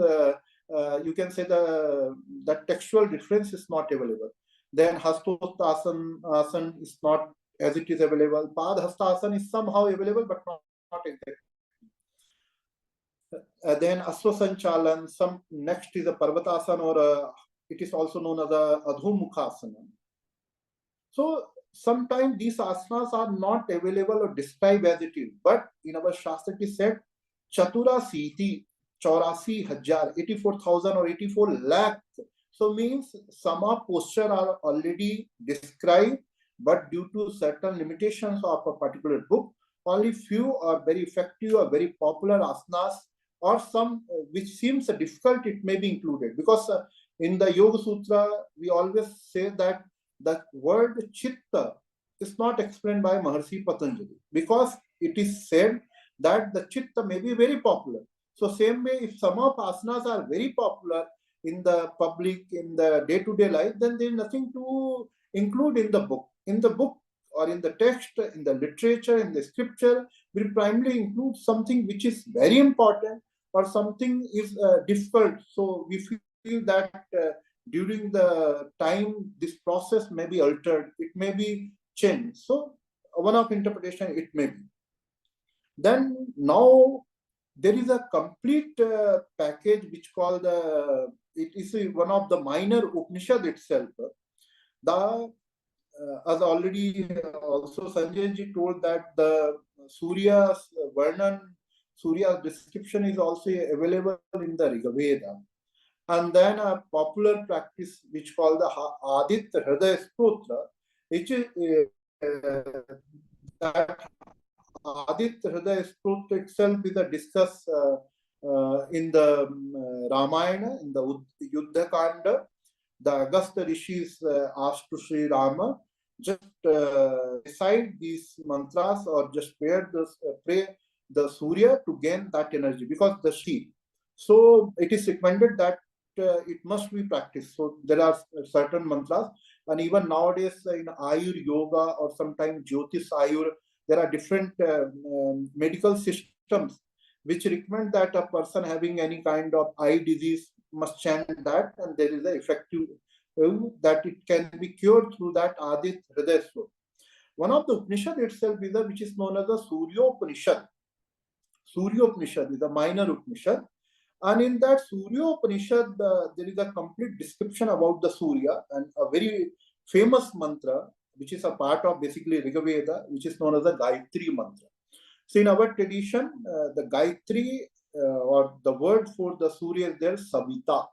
Savita is basically a form of sun in the early morning.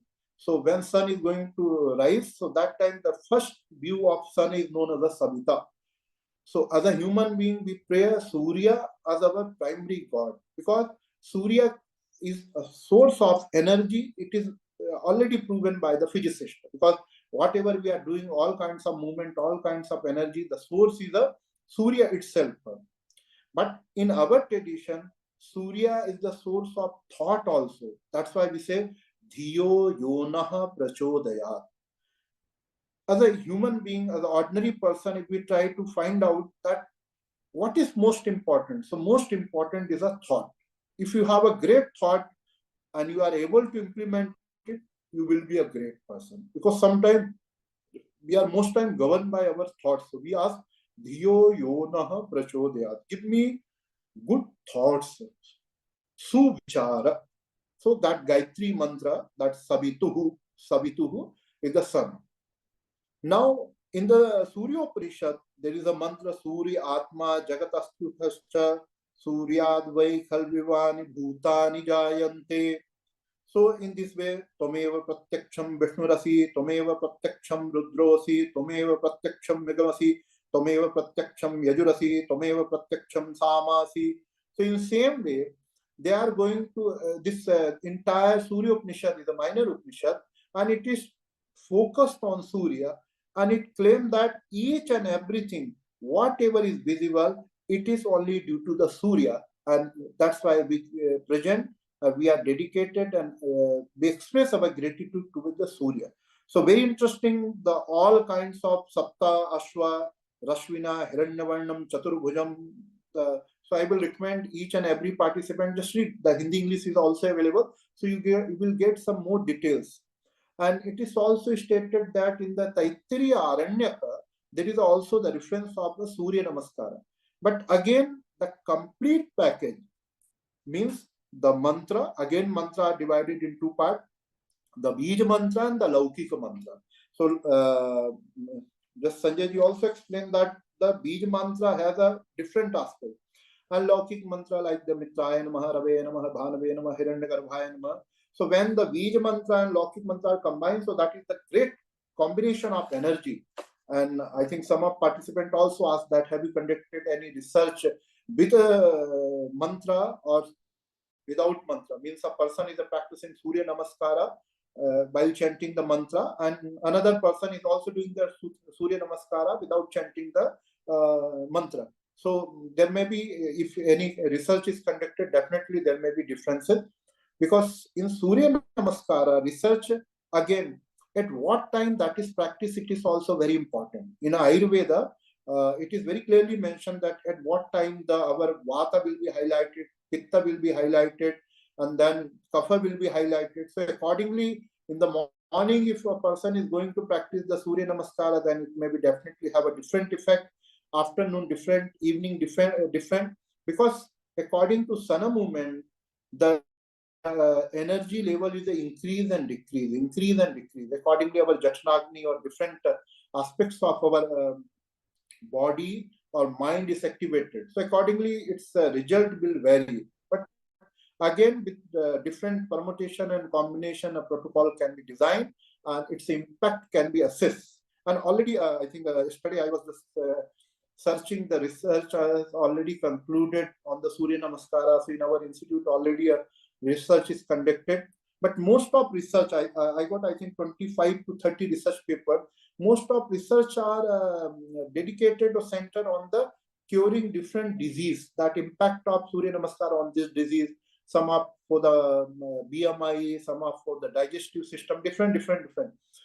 Definitely, if we go for Surya Namaskara research with a mantra, or even just chanting by mantra, because in our tradition it is said, Adityasya Namaskaran kurvanti dine dine ayuhu pragya valam viryam tejas tesam ch jayati.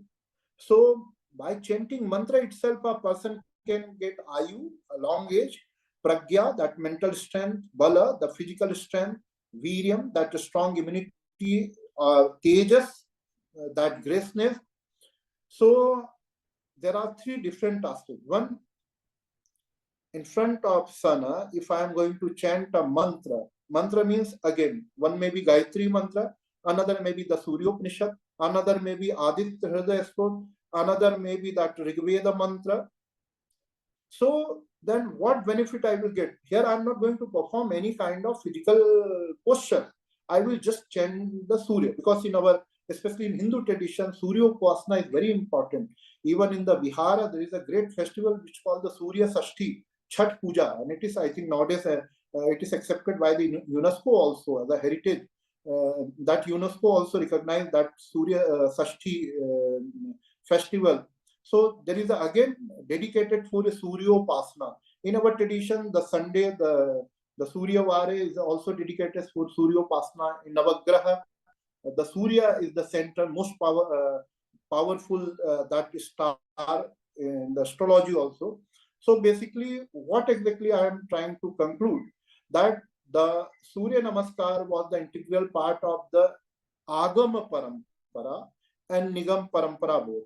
So in Nigam Parampara, wherever the scriptures are available, from Veda to Veda, Itihasa, then Purana, Smriti, each and everything. Again in a Veda, Upanishad is included.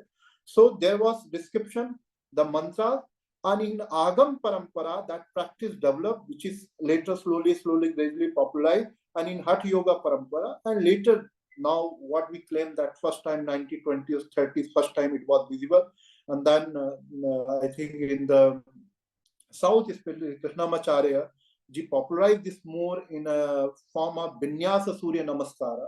So nowadays we have 3 to 4 different practices. Our in Morarji Desai National Institute, who established this institute, Swami Dhiren Brahmachari ji, he also introduced a Yogic Surya Namaskara. It is not like that what exactly we do. There are 12 steps, but there are variation of asana. So the most popular Surya Namaskara practice is nowadays the Bihar School of Yoga. Then in South, especially if you are an advanced practitioner, then that is known as the Vinyasa Surya Namaskara. Because first time that KB Iyer ji and that Krishnamacharya ji, they popularized the Surya Namaskara. But that Krishnamacharya tradition, Krishnamacharya ji also known as the father of modern yoga, it is considered. So that Vinyasa Surya Namaskara, again there is a certain different variation. Then in Sivananda Vedanta Kendra, there is also a variation of Surya Namaskara practice. Bihar School of Yoga, it is practiced. And someone asked that Sasaka Asana is a part of Surya Namaskara, not. Because in Swami Vivekananda Kendra, it is practiced that there is a Sasaka Asana is also included. But I name Swami Dhiren Brahmachari ji's the Yogic Surya Namaskara, again there is a 12 step, but there are certain variations. It seems like nowadays also a practice is popular which is called the Chandra Namaskara. So it is introduced by that, and nowadays what we adopted or we following in our institute or what we suggested protocol as a government, that is the primarily based on the Bihar School of Yoga, because that is most simple and systematically, and that is also demonstrated I think earlier. So this is all about from my side, whatever is my understanding on the Surya Namaskara and how we can connect that Surya Namaskara practice with that tradition, with the Jnana Parampara. So that's all, and I hope I tried to give a brief introduction of Surya Namaskara and Yoga Parampara with respect to Indian knowledge system. So that's all from my side. Now the forum is open for discussion. So if anyone want to ask anything, they suggest anything, they want to say anything, they may ask. And Swamiji, it is over to you. Sir, I have a question. Yes, please. Yes, you mentioned that doing Surya Namaskar in the morning, in the afternoon, and the evening, that has a different effect. Can you please elaborate on that? Sir, very simple is that if I'm going just for physiological aspect, and in the morning the temperature is low. So suppose if I'm practicing the Surya Namaskara, if outer side temperature is low, to generate more heat or more, you can say to burn more calories, I have to do more rounds. But in the afternoon, if the temperature is already increased outer side, so if I'm practicing less count, means 5, 10 or whatever is comfortable, vary person to person, then definitely it will be less, but the heat generated will be too high. Again, the Surya Namaskar practice on direct exposure of sunlight or in any covered area. So again, it will be varied. Third, in the evening, again, my body's mechanism, because if my Jatragni is a Pradipta, then body is going to function in different way, according to Ayurveda. So always a different part of body, Jatragni is in the lower part, in upper part, in more detail you can learn or you can read in the Ayurveda. So if we're going to synchronize the body, basically the Triguna, the Tridosha, and the Surya, 3 major, which is sun rising, mid, and then sunset. So then definitely there may be different aspects. Physiologically, primarily what I can explain that which very easily can be experienced by any individual. If the outer side sun is in the morning, then definitely temperature is low. Slowly, gradually, it is going to increase, and slowly, gradually, it is going to decrease. Accordingly, early morning, my body is more fresh because if I have a deep sleep. Afternoon, that freshness is in the form of overactive, and slowly my body is going to dull. So it is suggested, especially in our tradition, that if whatever we do, if it is harmonized with the nature, then it is more impactful. So if we are looking more physiological effect of Surya Namaskar, then we must practice on direct exposure of sunlight in afternoon. If we are going to live more psychological impact, then it must be practiced in the morning, which is considered before sunrise or during sunrise. That is the ideal time considered. So not only psychological, we want to do more spiritual impacts of that. And slowly, gradually, it is not recommended to practice even in the evening, because that is the time when the sun is going to slowly down.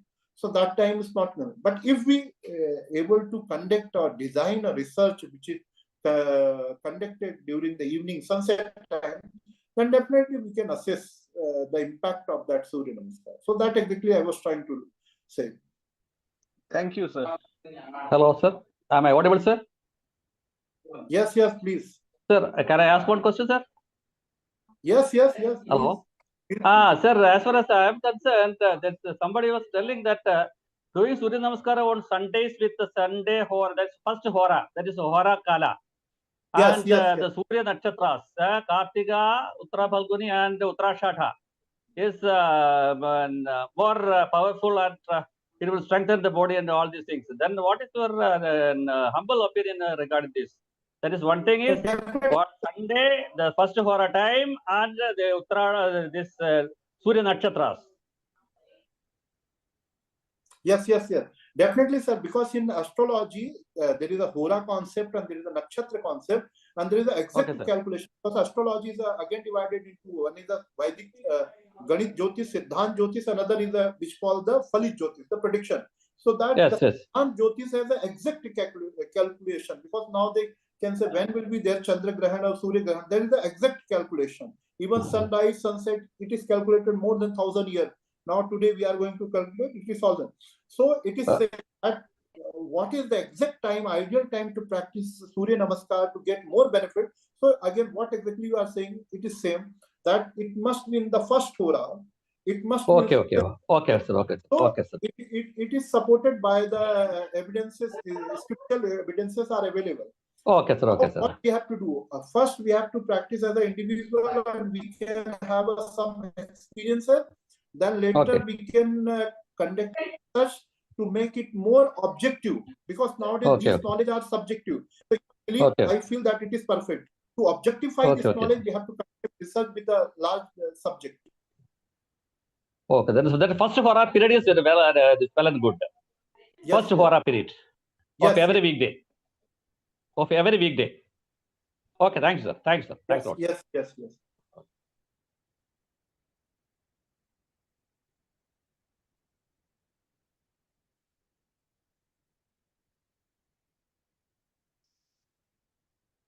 So I think we should conclude. If anybody wants to discuss anything. Dear participant, if you have any question, you may ask, or you can also write on a chat box. Okay, if you are unable to speak, then you can write a chat box. Even if anyone is here who regularly practice Surya Namaskar and they have any kind of subjective qualitative data, they may also share, because it will enrich our understanding towards. Because discussing more theoretical or more philosophical, it is important. But anyone who is regularly practicing Surya Namaskar and they have any subjective experience which is very closely associated or as it is as recommended by the Shastra, so it may be shared. Because it is discussion forum, not always to ask question. If you want to ask question, definitely you are most welcome. But if anybody want to share, then because here we are gathered to enrich the knowledge by sharing. Some of us are known as the experts, some are known as the listener, but it does not mean all are the experts. They have a different kinds of knowledge and experiences. So you all may share.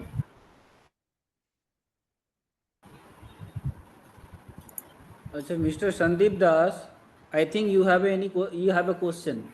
You raise Yes. your hands. Yes, Pranam Swami. Sir, I have a question that in a different time zone and different temperature zone, the chromaticity also different. That means the intensity of sunlight and the nature of sunlight. So, have you can you enlighten us that is there any effect of that on our human body? That means, as in Ayurveda and naturopathy, we came to know that in our classes in Belur Math, we came Yes, to know yes. that different kind of uh, glass bottle with different color. If we keep water in that under sunlight, then there are different medicational effect also. That's all. Yes, definitely the concept is very Thank you, sir. simple, very same in the all the Shastra, because in our Shastra Parampara there is a no contradictory statement. Means if any Shastra said anything, so another Shastra will give any kind of compliment.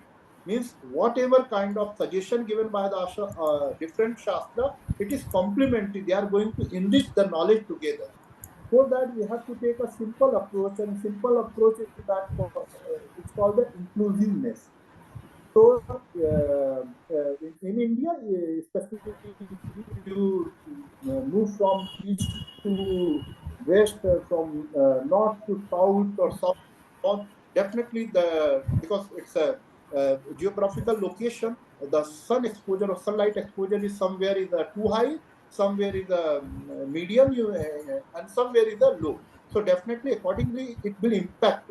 So even if we are going to put the two polar side of our Earth, so we can say somewhere is a 6 month only complete sunlight, 6 months is a complete darkness. So accordingly, definitely in different permutation combination, its a result will be differ.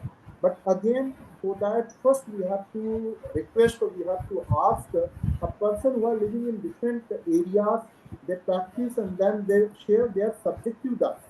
And accordingly, we can design our research and we can proceed further. So whatever the principles adopted by the Ayurveda and the same by the naturopathy, it is same applicable as it is here also. It is not different or any kind of contradiction.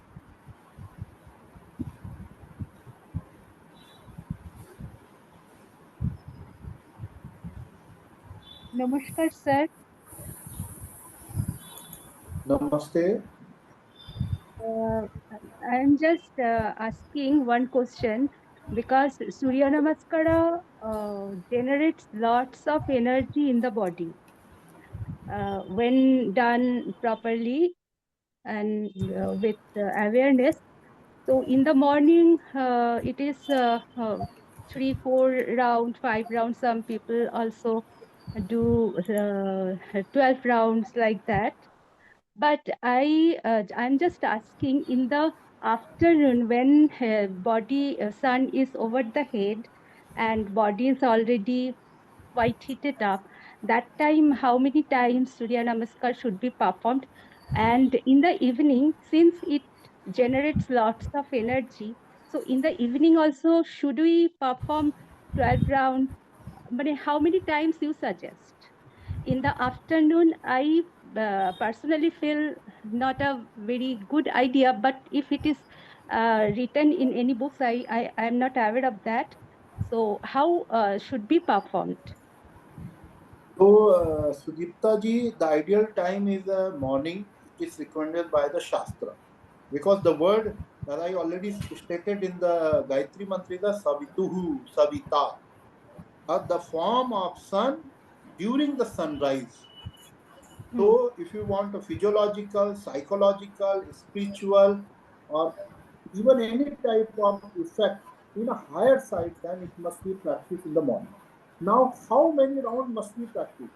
So, if you are going to put physiologically, then it is said around 20 minutes is required to generate the heat or for complete physiological exertion by the physiologist. I am not the physiological expert, but whatever I learned from the physiologist, so minimum 20 minutes must be spent. So in 20 minutes, if you are practicing perfectly proper stretching within a proper time to each, so maximum 10 round you can practice. but it must be slowly, gradually. If you are a beginner, then just go for the 2 rounds, then 2 days, just repeat 2 rounds. Then again 2 to 3 days, because accordingly the muscles or all the structure of body will take time to adjust. And after 2 weeks, you can practice ideally 20 minutes. So that 20 minutes for someone, it may be 10, 12, 15. It must not be practiced too fast, because if it is again too fast, then it becomes the vyayama, not yoga. So it must be in moderate way, and a proper stretching, a proper time, a proper holding in each step must be given, because there are 3 things. One is the body posture, another is the breath pattern, and third is the mantra. Suppose if you are not going to chant the mantra, it is not too difficult. You can avoid it. Ideally, we recommend that these 3 must be synchronized, because asana for sarira, the breath pattern for the prana, and the mantra for mana, because mananat prayate iti mantra. So we are simultaneously going to do asana, pranayam, and man is going to consider the pratyahar, dharana, and dhyan. So if all the 5, 6 steps of Ashtanga, if you want to collectively practice, then go with the body posture, with the breath movement, and with that mantra. And accordingly, if you are going to minimize or minimum component, because some are going to just focus on the asana, they hardly matter. Now I have to exhale, if frontal movement, if it is backward movement, then I have to inhale. Sometimes it is not considered. So again, there may be effect, but not the ideal effect. So my suggestion is that it must be practiced in the morning, and the Surya Namaskara, especially the Savituhu, the Savita is very important word, and that is ideal form of worship, even in the our religion. The ritualistic aspect is also associated with that Savituhu for the highest benefit. Second, if you are practicing in afternoon, again, definitely the simple, as a physiologist, any physiologist what do suggest that you must practice any physical practices until unless waiting is not there, your body, what called the heart rate is not higher there, then you can get that physiological impact. And definitely, if there is a physiological impact, you will get also psychological impact. If you want to practice in the evening, so you can practice, but other shastra, we mostly prefer for that morning time. Some of people say, sir, due to our personal routine, we are not able to go for morning practice. So very less time that I am conveying this such argument, because sleep, food, and these things are primary, and these are our ethical and legal responsibility to make this body healthy, happy, and for that minimum we should spend 30 to 40 hours, and yoga and Surya Namaskar is a complete package. That is my understanding. Thank you. Sir, I want to share one experience regarding the Surya Namaskaras. Yes, yes, please. Actually, I work for the Ramakrishna Math, Hyderabad. My Adhyaksha is Vivekananda, Pranam Maharaj. So we practice 108 Surya Namaskara every Saturdays. And what we observed is, you feel very energetic after practicing 108 Surya Namaskaras. Is it okay we can practice 108, or it is like that 21, 30 rounds? What do you suggest? But till on, from past 10 years, we are doing the same thing.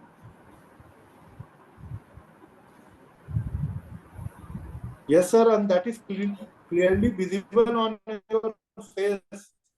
The smiley face is the effect, primary effect of that Surya Namaskar.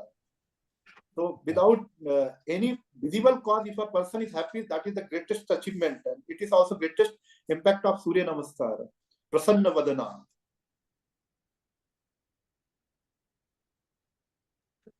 Thank you, sir. Yes, yes. Namaskar, sir. Sorry, I did not understand your question. So, Livankar ji, can you please repeat your question? I think he just shared his experience, sir. Maharaj, Pranam Maharaj, I shared my experience. Yes, I could not hear you. Can you repeat, please? We practice 108 Surya Namaskar every Saturdays, Maharaj, in Hyderabad Math.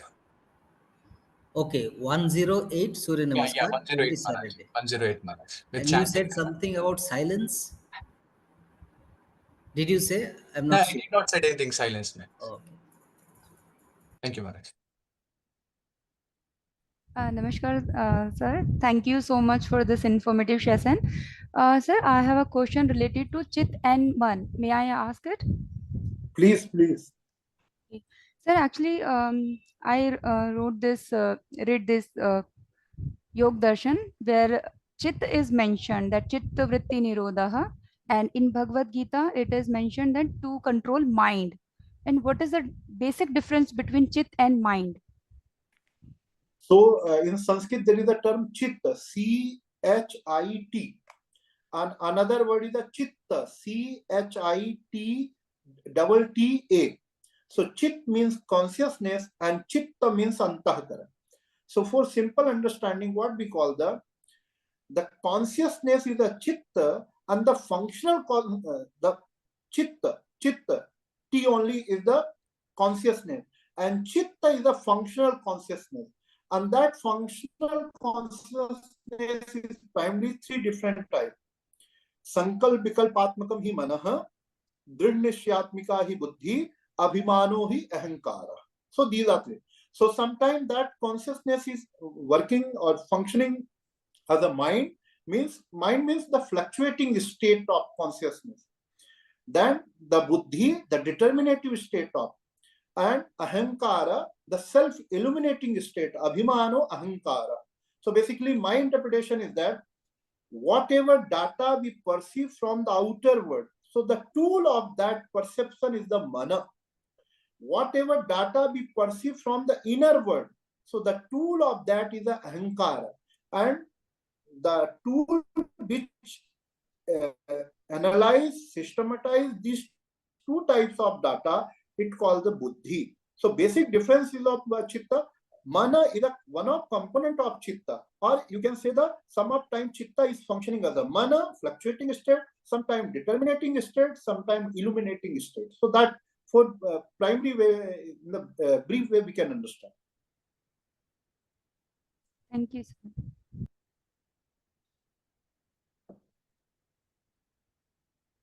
sir.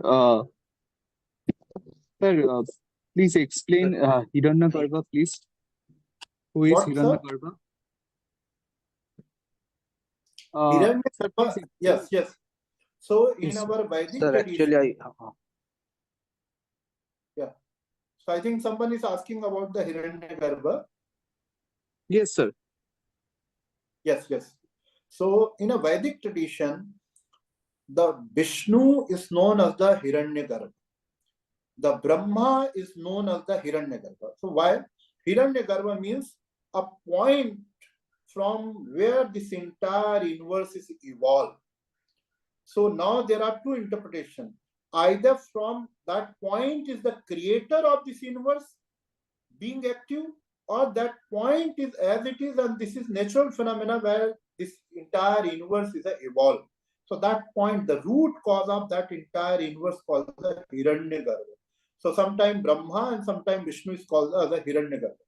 In our tradition, the Hiranyagarbha is the any back pain or heart diseases, then you have to consult with your doctor before practicing to the Suryanamaskara. And if you have not any kind of disease or the physical discomfortness, then you may practice with a slow manner.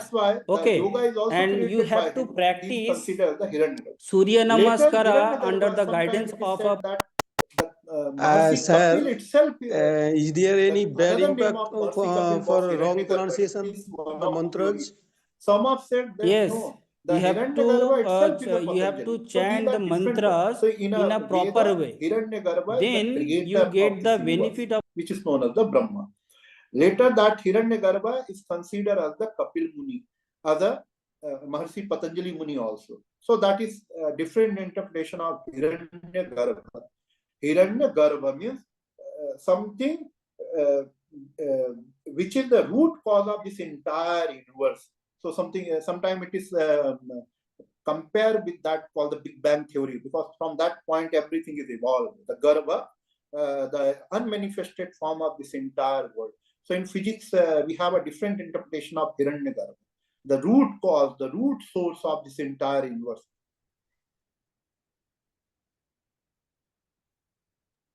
Okay, sir. Thank you, sir.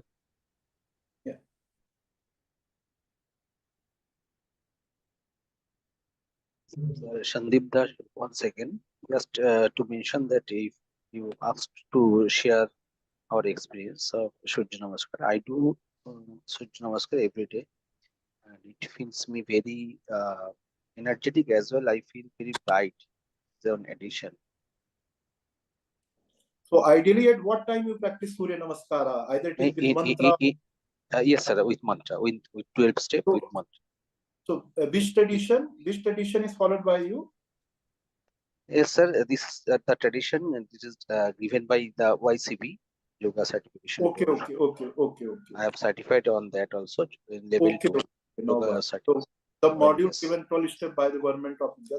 That is perfect. Exactly, it's a 12 step with mantras. Because I am looking someone who is following that Vivekananda Kendra also, where the Saskasana etc. is on, or someone from the Vinyasa Surya Namaskara also. So that exactly, because Vinyasa one is that the Vivekananda Kendra one of that, then the Bihar School of Yoga one of that, and the Dhiren Brahmachari Yogic Surya Namaskar one. These are basically 4. Yes, sir. We do Dhiren Brahmachari's Stulasana Shukrasana. We do that, but follow the Surya Namaskar YCB guidelines. Perfect. Thank you. Sir नमस्ते। नमस्कार। मैं अर्जुन कृष्ण बोल रहा हूँ। मेरे एक question है, मुझे एक सवाल आ रहे हैं, मैं हिंदी में आपको बोल रहा हूँ। सर यही क्वेश्चन है कि हम तो सूर्य नमस्कार बोल रहा हूँ, लेकिन तो एक्सरसाइज क्यों नहीं बोल रहा हूँ, ये मुझे थोड़ा समझ आ जाए तो अच्छा ही होगा सर। मतलब आप ये पूछ रहे हैं कि हम सूर्य नमस्कार क्यों कहते हैं, सूर्य व्यायाम क्यों नहीं कहते हैं? Yes, sir. Yes. है ना? So no, again, I think there is a book called the Vyayam Deepika. I'm not able to remember the name of the writer, Vyayam Deepika. Especially in Ayurveda also, there are a book written by many persons that called the Vyayam Deepika. So this same Surya Namaskara is practiced as a Vyayam Deepika again, if it is practiced in a speed, without focusing on the breath, without focusing on the mantra, without holding. Because when we are going to do anything, any body posture, with awareness, being attentive, focusing on our breath, so that becomes the yoga. If we are and with proper holding, because in a yoga, sthiram sukham asanam. So sthirata is very important. Holding is very important. That's why I said when we practice, so we must be given a proper time or to hold each and every 7 asanas or all 12 steps. So that is. So in the Vyayam and yoga, only 2 things. One is in Vyayam, awareness is anywhere. Because by putting a headphone, you can do your Vyayam exercise by listening song. But in yoga, it is not recommended, because yoga is a mind-body medicine. So your mind, your breath, your body, all 3 are not aligned, not harmonized, then that will not be called as a yoga abhyas. Surya Namaskar is also yogic practice, and it is also Vyayam also. So again, depend how which procedure we are going to follow. Sometimes doing very fast, again it becomes the physiological exercise itself only. Because the food itself is a food itself is a prasadam. So prasadam means it is offered to some divine and then taken with that positive mindfulness, with positive mindset. And then food is also, you can say, a constitute of party. When we are without being aware, we take that food. So again, it's a matter of interpretation, as per my understanding.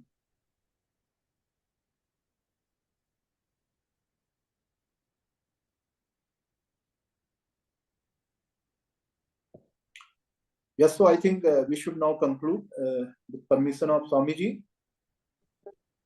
Yes, sir. Very good discussion. Very engaging discussion. So we will break for a short while, about 45 minutes, and we will again start the last session at 2:30. Then 3:30 to 4, it will be open question answers. After all the participants have heard to all the sessions, they might come up with new questions, new ideas. So we have kept the question answer at the end. All 3 speakers will be present. So please reserve your questions and your thoughts and comments, and also your suggestions on what could be further discussion or further seminar on this line of thought.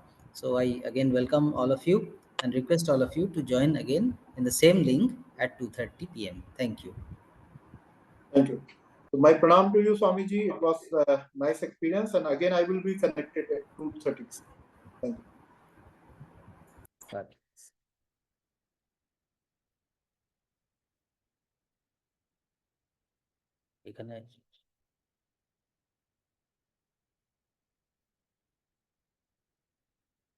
So the topic of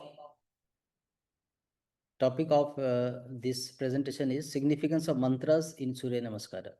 So in the previous talk we have heard about the Trichakalpa Namaskara of the Rig Veda. Now what is the specialty of that? The specialty is that it has, the Vidhi has got the mantras which have the names of Surya, sun, 12 names, and also some Bija mantras. So in this talk we are going to discuss what is the significance of those. There was a question in the previous half that what is the use of these mantras, and what if Surya Namaskar is done with these mantras or without these mantras? What difference does it make? So as we discuss this talk, we will perhaps get some insight on this. So a little bit of background that we already know, that the sun worship is very ancient. In fact, the Rig Veda has a mention of several deities, devas, of which sun is the foremost deity, because we know that the whole physical universe derives energy from the sun, and sun is the source of the whole evolution of the human being as well as other animal and uh, uh, plant kingdom. So there is a lot of inquiry about the role of sun, the nature of sun, the purpose, the functions, and so this has been the quest of mankind from the beginning. So the sun god has been variously named in the Vedas. Some names are Surya, Savitri, Aditya, Bhaskara, Mitra, etc. And these are the names which appear in the Surya Namaskara Vidhi. And as we have just learned in the previous talk, that the Trichakalpa mantra is the earliest, which is found in the Rig Veda, in the first mandala. And afterwards, a lot of other hymns in the praise of sun, but this is found in the first mandala. So we call this as the one of the earliest. And we have seen that it is basically a composition of Bija mantras and names of sun, along with the Trichakalpa mantras. So this was the thing that we have seen just before. In this talk, we will discuss what is the significance of these mantras that we chant. So I will start with a very wonderful doha by Tulsidas, which appears in the Ramcharitamānasa, which talks about the glory of sun. Okay, because nowadays we are habituated to live in a conditioned environment. Our habitat, our living place is mostly conditioned in the sense that we cut off ourselves from the direct exposure of sun for various reasons. However, in the ancient times, sun was adored in all respect, and this particular doha of Saint Tulsidas in Ramcharitamānasa gives a wonderful opening or wonderful orientation to the study of sun. So I will just chant it and then we will see what it means. Rakapati Shodasha U Ahi Taragana Samudayi Sakalagirinha Dabalai Binu Ravi Rati Najai.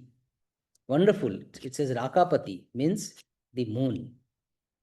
U Ahi Taragana Samudayi. Rakapati in his Shodashakala, that means in full bloom, plus all the stars, Taragana Samudai, all the stars, and with that Sakala Girinha Dabalai, even all the forests in the mountains catch fire. Still, the darkness of the night does not go until the sun dawns. A wonderful way of glorifying the role of sun, the importance of sun, that even the moon, which is in full bloom, even all the stars, even all the mountains, if they catch fire, that is not enough to dispel the darkness of the night. And so only it happens when the sun comes into the sky. So this is a wonderful couplet, wonderful doha by Saint Tulasidas, which glorifies the sun. So we should also adore sun in this aspect. Now, what do we have in the mantras that is recited along with the Surya Namaskara? So we have a shorter version of the mantras: Om Mitraya Namaha, Om Ravaye Namaha, Om Suryaya Namaha, Om Bhanave Namaha, Om Khagaya Namaha, Om Pushne Namaha, Om Hirannagarbhaya Namaha, Om Mariche Namaha, Om Adityaya Namaha, Om Savitre Namaha, Om Arkaya Namaha, Om Bhaskaraya Namaha. Now here there are 12 names of sun. From where these 12 names have come? The source is Aditya Hridayam, which is found in the Yuddha Kanda of Ramayana. There Saint Agastya advised Sri Ramachandra to worship sun before going for the battle with Ravana. This is a shorter version of the mantras that we usually do in our Surya Namaskara. But if it is prefixed and suffixed with bija mantras, the 6 bija mantras which are found in Trichakalpa Vidhi, then it is recited as Om Ram Mitraya Ram Om Namaha. Like that, so it could be, this is called the Samputita Bija Mantra, where the Bija Mantra comes in the beginning and also in the end. So like that, if there are 1 Vijay mantras or 2 Vijay mantras or 4 or all the 6, then we have different forms of these mantras called the avartanas. And this we have seen in the previous talk, the first talk by Sri Sanjoy Majhi on the Trichakalpa Namaskara Vidhi. So what we have here is, along with the 12 postures, there are various mantras. That could be a shorter version, just the name, or one with the longer version with the bija mantras and the name. So in this talk, we will elaborate on the significance of these bija mantras and on the significance of the names of the suns. And when we have the meaning in front of us, then when we do the Surya Namaskara, contemplating on the meaning, then what is the benefit of that? So these are the 3 things we will discuss in this talk.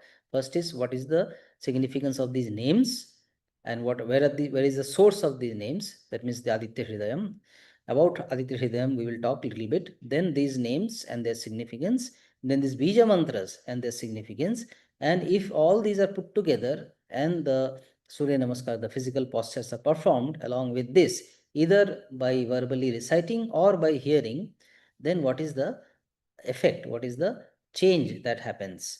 That we will discuss qualitatively. Here we are not going to produce any evidence based on any kind of psychophysiological data, but we will qualitatively discuss the significance, the impact that is brought by the recitation of these mantras.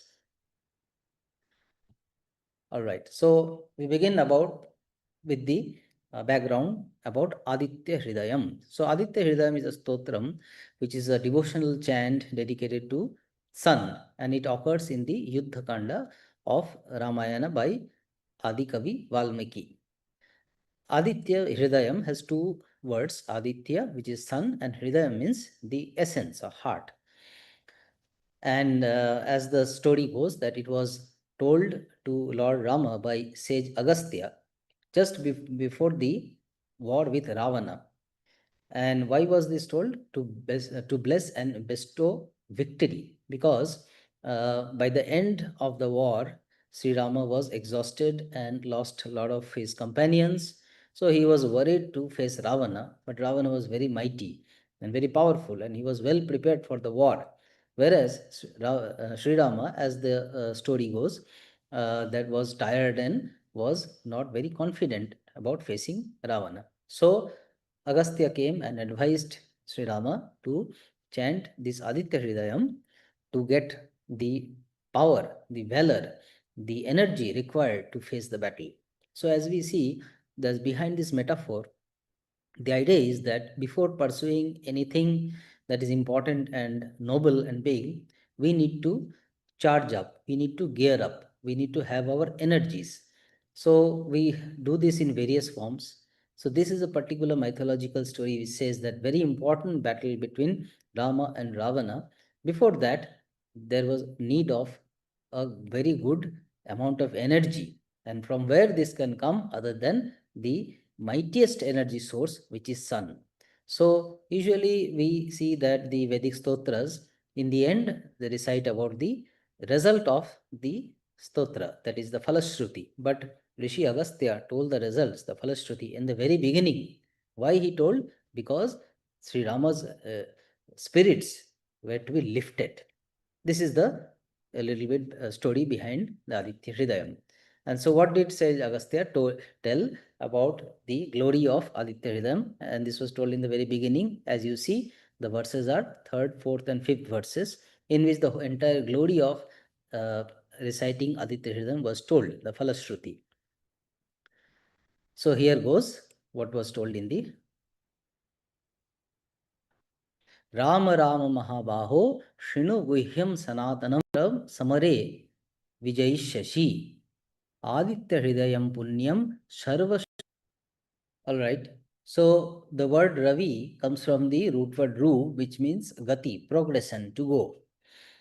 Then the word Suryaha, Sarati Akashe iti Suryaha, that which moves in the sky.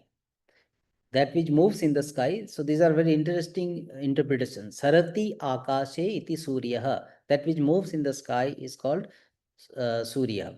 Now Sarati is the word which comes from Shri, Dhatu Shri. It means Shri Gato. In the Kaumudi Dhatu Patha, we have this meaning of this root word Shri means Gato. That means to go, to slip.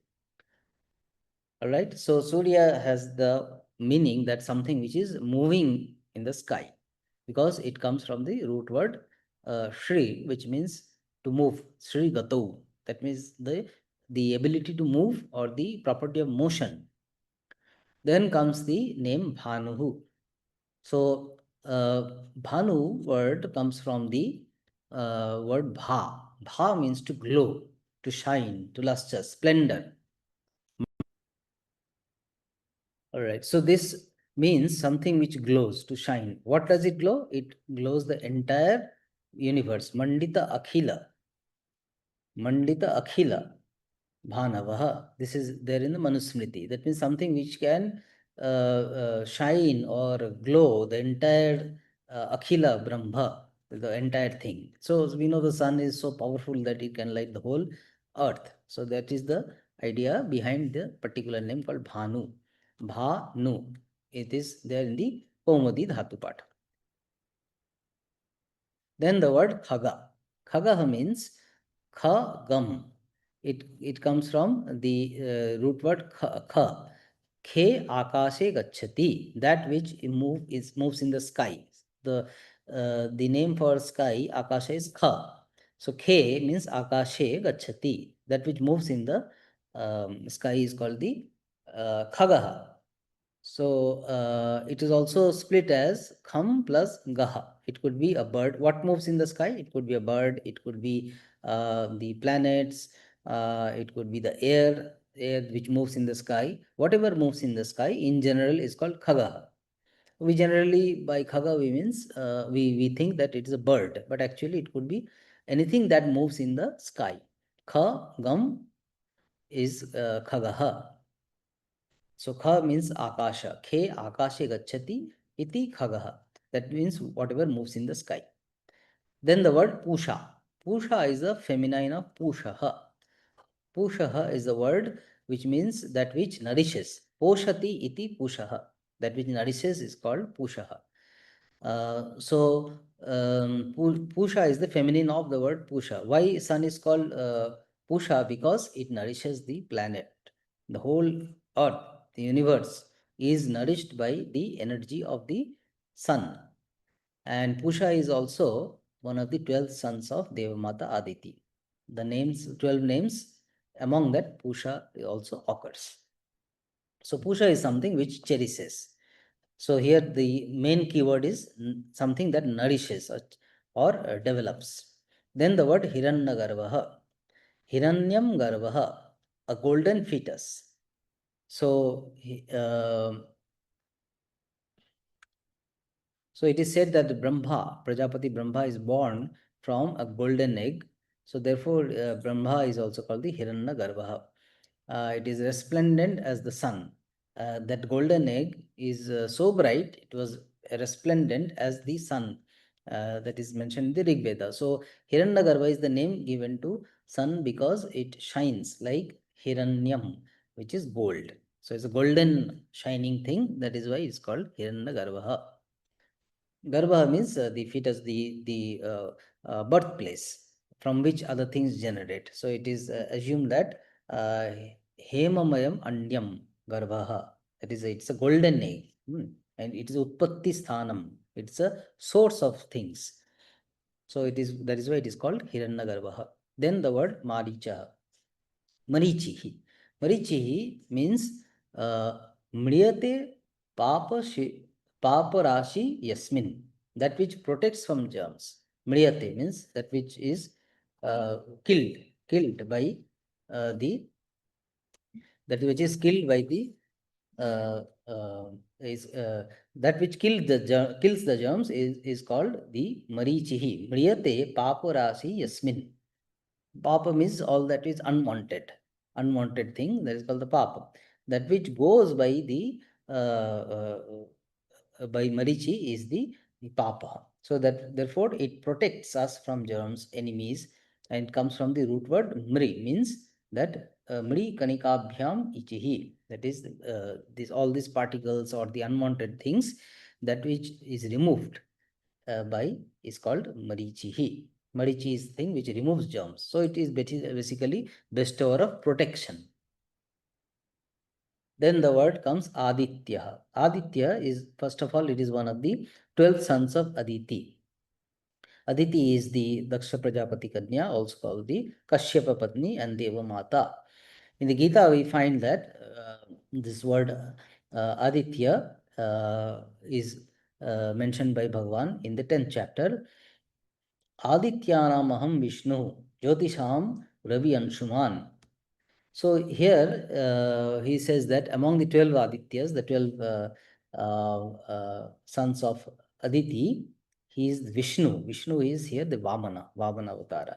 Anyway, so here the interesting interpretation of the word Aditya is that Diti Bhinya Aditi. So Aditya is the offspring of Aditi. And who is Aditi? Diti Bhinya. Because there are, it is said that Kashyapa had 2 wives, Diti and Aditi. So Aditi is the person who is not Diti. So Diti Bhinna Aditi.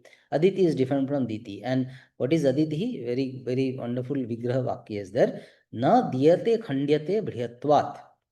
Aditihi. Diti means that which breaks. So Aditi is na diyate khandyate briyatvat. A thing which does not decay or break because it is so vast. Briyatvat. It is so big and vast that it does not break.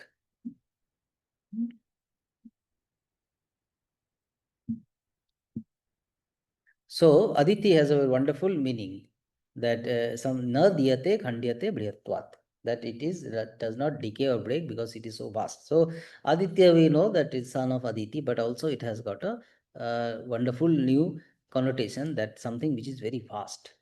Then the word comes Savita.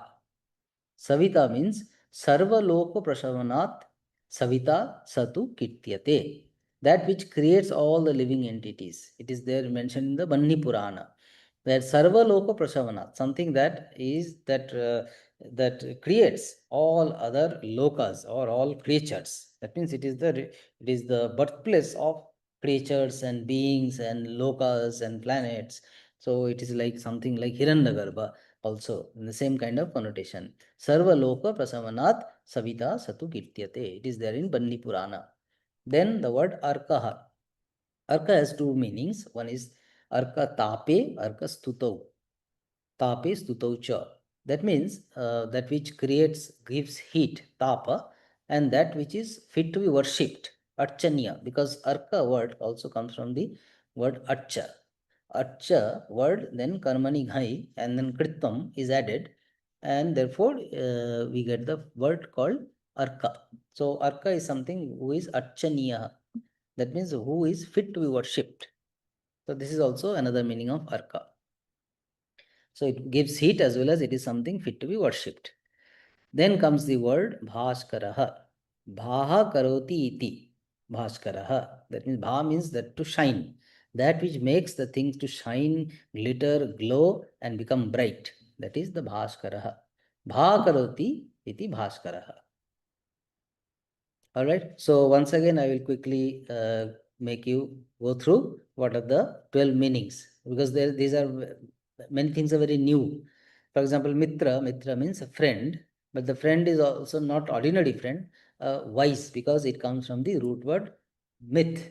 Mitri medha himshanayaho. That means a person with endowed with medha, wise friend, not only friend but wise friend. Then the word Ravi. Ravi comes from the root word Ru, which means Gati Roshanayoho.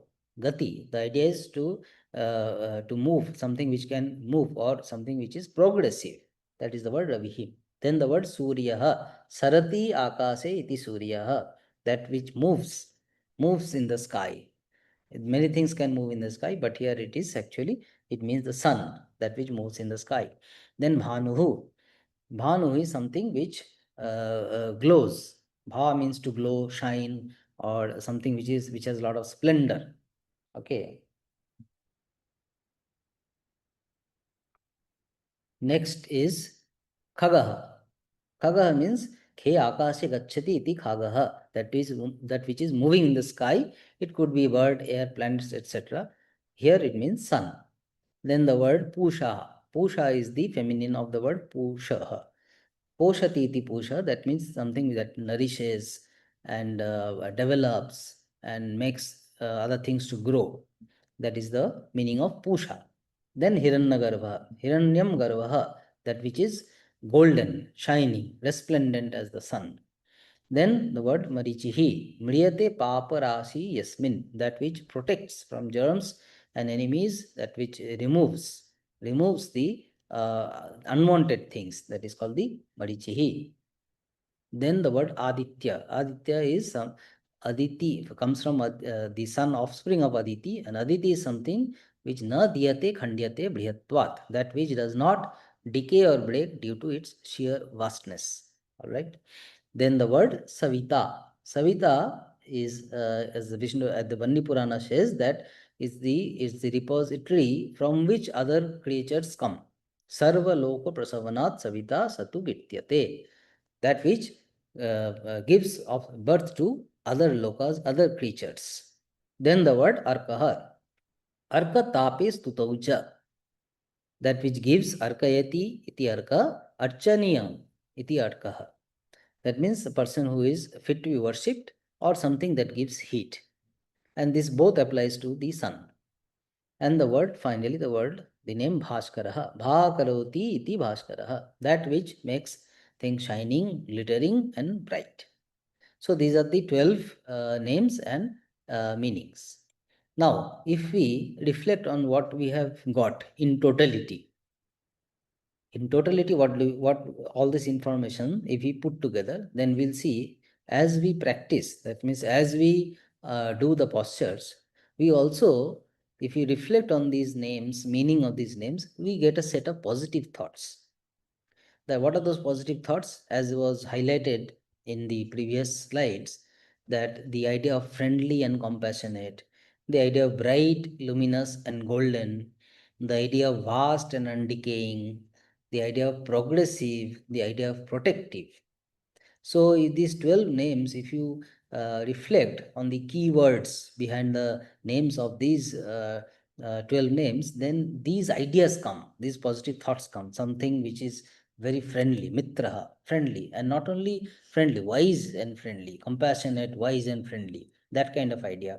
That means the purpose that we are doing Surya Namaskara, that we are propitiating to something which is very friendly to us, something that will bring good to us, and not only that, it brings a lot of wisdom to us.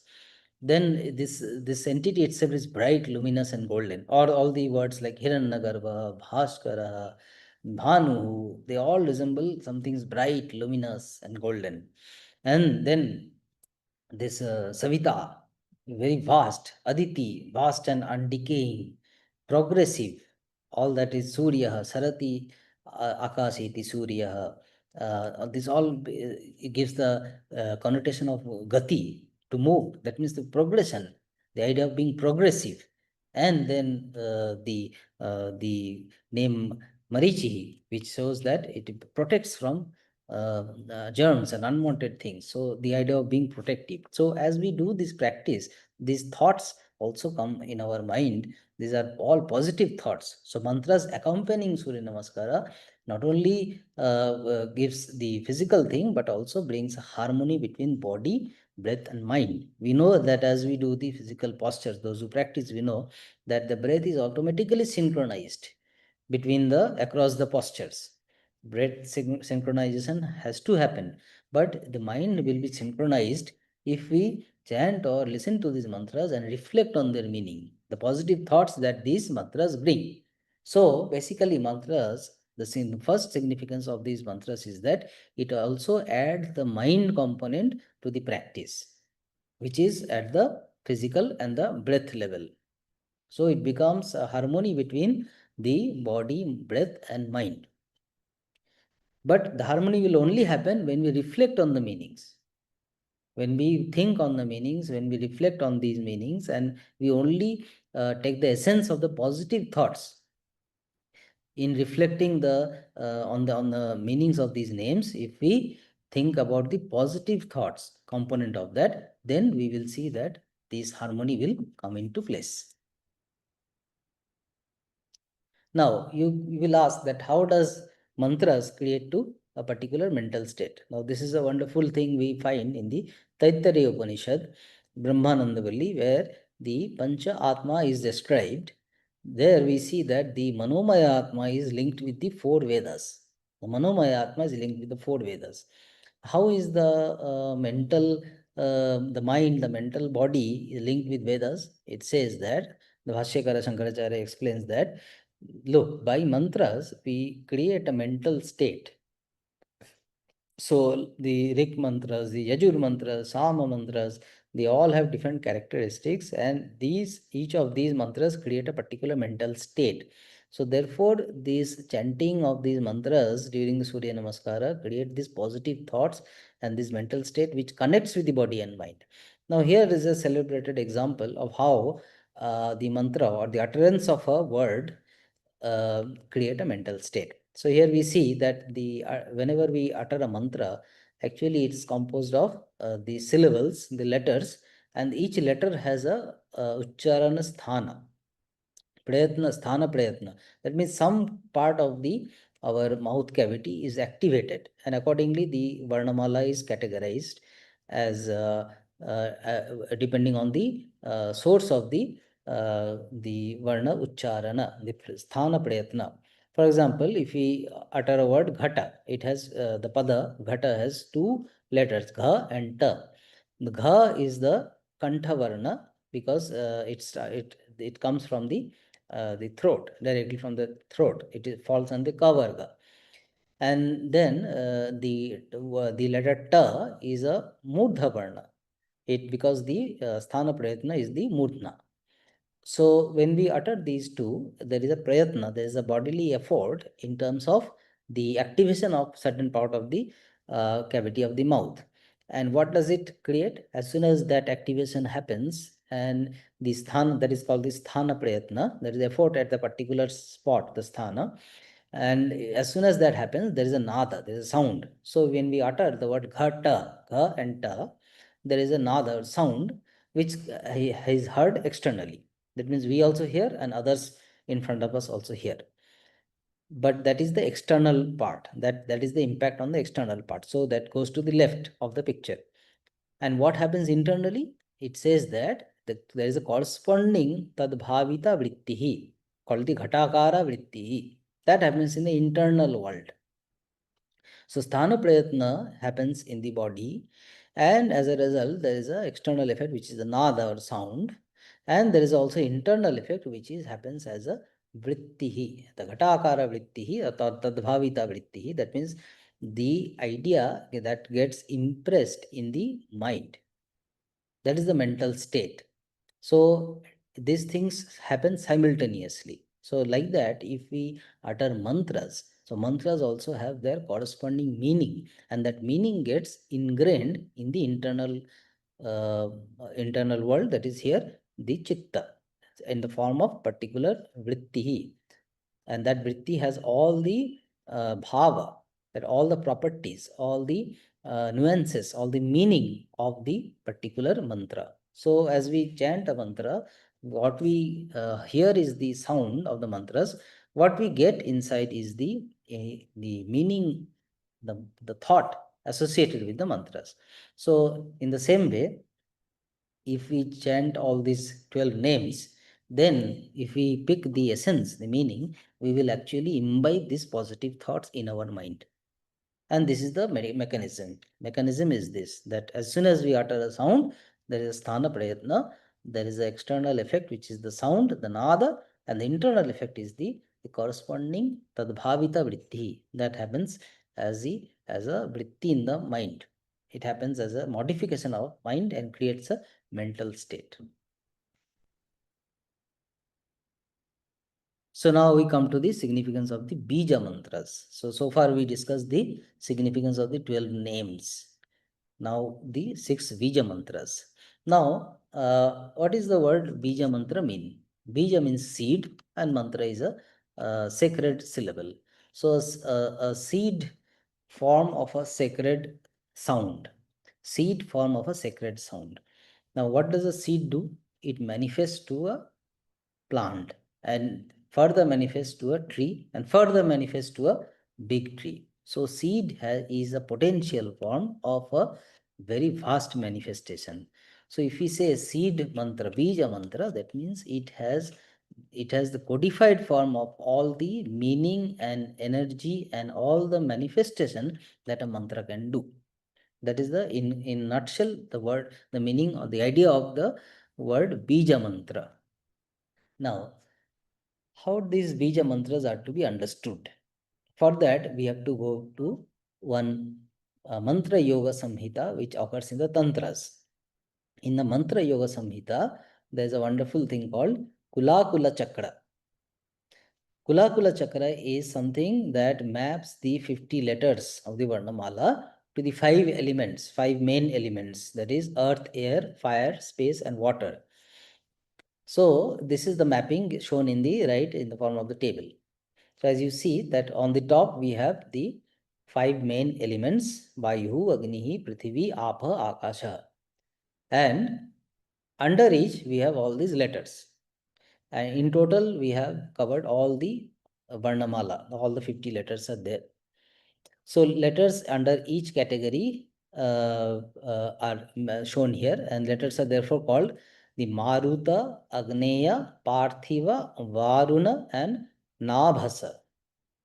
So all the letters in the first column, A, E, Ka, Cha, Ta, Ta, Pa, Ya, Sha, they are all called the Maruta Varna.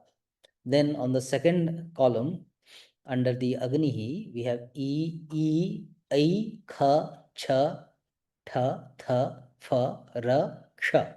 These are all called the Agneya Varna. Then on the third column, we have U, Au, Ga, Ja, Da, Da, Va, La, and La. They are all called the Parthiva Varna. On the fourth column, we have under Apaha, Ri, Ri, Au, Gha, Jha, Dha, Dha, Bha, Va, Sa. They are called the Varuna Varna. And on the fifth column, under Akasha, we have the Ri, Ang, Nya, Nya, Na, Na, Ma, Sha, Ha. These are called the Nabhasa Varna. So like that, all the 50 letters are mapped in the in this Kula Chakra. Okay, so this is from the Mantra Yoga Samhita, which is a part of the Tantras. Now, if you look at our the Bija mantras used here, we will see first is the Om, which is the Pranava mantra, and this is called the Mula Vijaha. And Pranava is the also the name of the Shabda Brahman. So Shabda Brahman is nothing but Pranava, the Omkara. Om iti ekaksharam Brahma. That Brahma is a Shabda Brahma. Okay. Other than that, we have Ram, Hrim, Hrum, Hraim, Hrom, and Ra. These are the 6 Bija mantras which are used in the Trichakalpa. Suryanamaskara, and these are called the Upasana Vijaha. Upasana, worship. Because why it is called worship, Upasana Vijaha? Because through this we actually relate to some aspect of the divine. So the main pranava Omkar is the pratika of the absolute Brahman in the form of Shabda Brahman, and others are the manifestation or different rupa of the absolute Brahman, which can be worshipped. So therefore it's called Upasana Vijaha. It signifies the other manifests of the absolute Brahman. So therefore it is called the Upasana Vijaha. Now if we see how these Vija mantras are composed, so suppose we take the word, the Vija mantra Ram. So it is composed of Ha, Ra and Ang. And if we see where these letters occur, Ha occurs in the last column, that is the Akasha. Then it resembles the Akasha Tattva. Then Ra occurs in the second column, it represents the Agni Tattva. And then Am, that is the Vayu Tattva. So the Bija mantra, the Upasana Bija Ram, actually has more than 5 elements embedded in it. The Akasha Tattva, the Agni Tattva and the Vayu Tattva. So it's a composite of these tattvas. In the same way, if we decompose others, we'll see Hrim, Ha, Ra, Im. It is the Shakti mantra. It's called the Shakti mantra. Therefore, it has the Akasha element and the Agni element. Hrim is the famously called the Shakti Bija. It is used in the Upasana of the Devis, in the Divine Mother and her different forms. In each of these Upasanas, we use the Bija mantra Hrim. So it has the Akasha and Agni Tattva. Similarly, Hrum, Ha, Ra, Ha is the Akasha, Ra is the Agni, and is the Prithivi.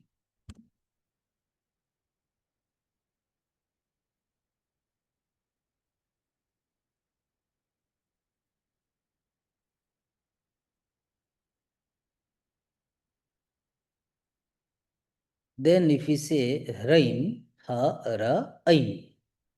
Again you will see that Ha is the Akasha, Ra is the Agni, and Aim is also Akasha.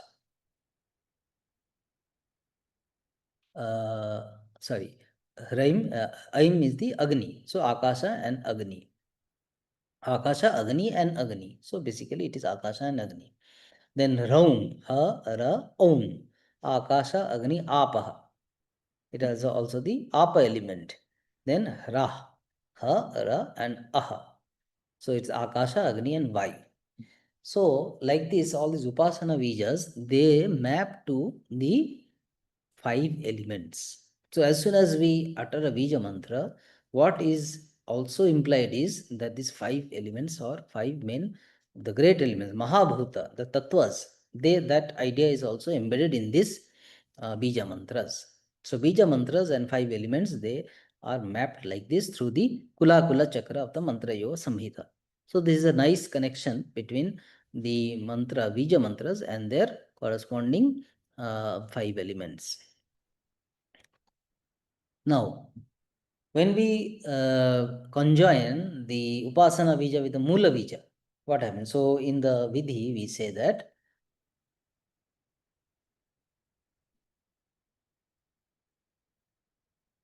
Om Ram Mitraya Ram Om Namaha, or Om Ram Hrim Mitraya Ram Hrim Om Namaha. So we conjoin the Mula Bija, which is the Omkara, with the Upasana Bija, which is Ram, Hrim, Rum, Raim, Rom, Ra. These 6 Upasana Vijas conjoined variously with the Mula Bija. Then what happens? According to Mantra Yoga Samhita, Mantra Shastra, that the conjunction of Mula Bija with other Vijas result in manifestation of power. Manifestation of power. Mula Vijena Samyogad Bija Mantrasya Chaiva Va Vaichivyam Mantra Shaktinam Vadanti Ityam Puravidaha. that mantra shakti nam vaichivyam, it manifests multifold when mula vijayana samyogat bija mantrasya. When the other bija mantras, Vipasana vijas, are conjoined with the mula vija omkara, then happens the manifestation of the power, the shakti of the mula of the this conjunction becomes manifests the power of the bija mantras. And pranav, why pranav is always used? Because it is considered as the crest jewel of all mantras. Crest jewel, that's the primordial, the best bija mantra is the pranava mantra, and hrim is the shakti bija, resembling the solar energy. Now, when these bija mantras are uttered with the reflection of the meaning, just as we have seen that the 12 names of the sun have all these positive thoughts, if we reflect on their meanings, it gives us all these positive thoughts, is that we are worshipping, or we are adoring something which is friendly, wise, bright, luminous, vast, progressive, and protective. So we have actually put together the best positive thoughts. Similarly, when we utter these bija mantras, that it actually does, because each of these connects with the 5 main elements of which we are built of. So we know that our shastras say that each of us is actually a composition of the 5 mahabhutas, 5 main elements. So our utterance of the bija mantras in the proper spirit actually results in the threefold purification of the adhyatma, adidaiva, and adibhuta. These are the 3 aspects of an individual: Adhyatma, Adidaiva, and Adibhuta. And because we are all composed of these 5 elements, so if we utter these bija mantras in the proper spirit, it leads to purification of the inner world. This mind is the container of the 5 elements. Adhyatmam mana ityahu mancha bhutatma dharakam. The Mantra Yoga Samhita, it says that the Adhyatma, the manas is the mind, is the Adhyatmam, ityahu. What does it contain? It is Pancha Bhutatma Dharakam. It has all the Pancha Bhutas in it. So when we utter these Bija mantras in the proper spirit, our internal world, our mind, which is of the nature of the Pancha Bhuta, that becomes purified.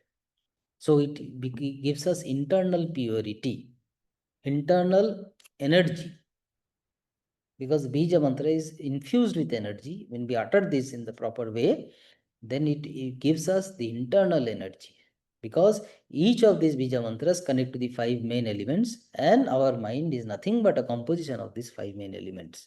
So we get a connection with our original form, the form from which we have come. Our internal world, our mind, our thoughts, our intellect, our emotions, everything is composed by the 5 subtle part of these 5 main elements. So these Bija mantras are the key to go and unlock those 5 elements in their subtlest form and give us the proper energy that we need in the internal world. And these are the different vidhis, that whether you use 2 or more Bija mantras, and this is the way we do that. Om, suppose we use 2 Bija mantras, then we say that Om Ram Hrim, then the pada, and then again Ram Hrim Om Mitraya Ravaye Namaha.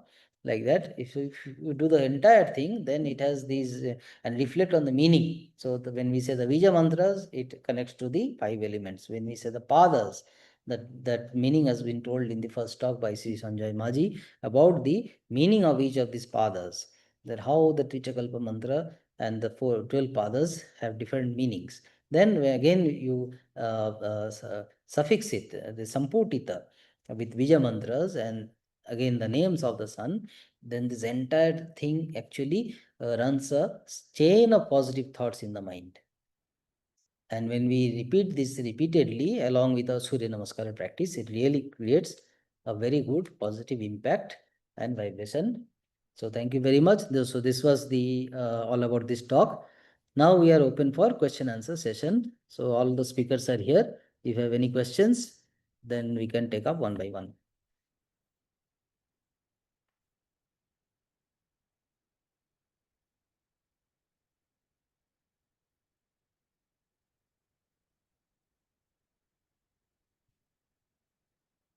নমস্কার স্বামীজি।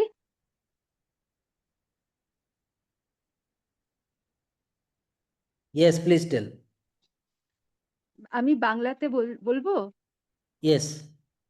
আচ্ছা, বলছি যে খুব সুন্দর presentation, অনেক কিছু জানতে পারলাম। একটা প্রশ্ন ছিল যে রবি, রবি ওখানে মানে তো মানে কি যেন রেগে রেগে যাওয়ার মতো না, এরকম মানে ছিল না? তো ওখান থেকে আমরা কি কি যেমন প্রত্যেকটা শব্দ থেকে এক একটা এনার্জি আমরা নিচ্ছি, এক একটা সিগনিফিকেন্স আছে, তো রবির সিগনিফিকেন্সটা কিভাবে নেব? যেমন মিত্রায় নমঃ, বন্ধু, এরকম। তাহলে রবিতে যে মানেটা এখানে দেওয়া আছে, সেই রবি Okay, so the third angry, question is, when we হ্যাঁ take the angry, word Ravihi, হ্যাঁ when we take the word Ravihi, it comes from the root Ru, which means Rum Gati Roshanayo, to move. Gati means is to move, and Roshana means to be angry. So which one has to be taken? yes, Right? yes. All right. So here you see the root words have more than one meaning. So in the Komati Dhatu Pata, these two meanings are given. Now each has their own usage. So why there are more than one meanings? Because usage is different. So in this case, the usage is concerned with the motion, the gati. Okay. So we have to take that spirit. আচ্ছা, আচ্ছা, ঠিক আছে, thank you.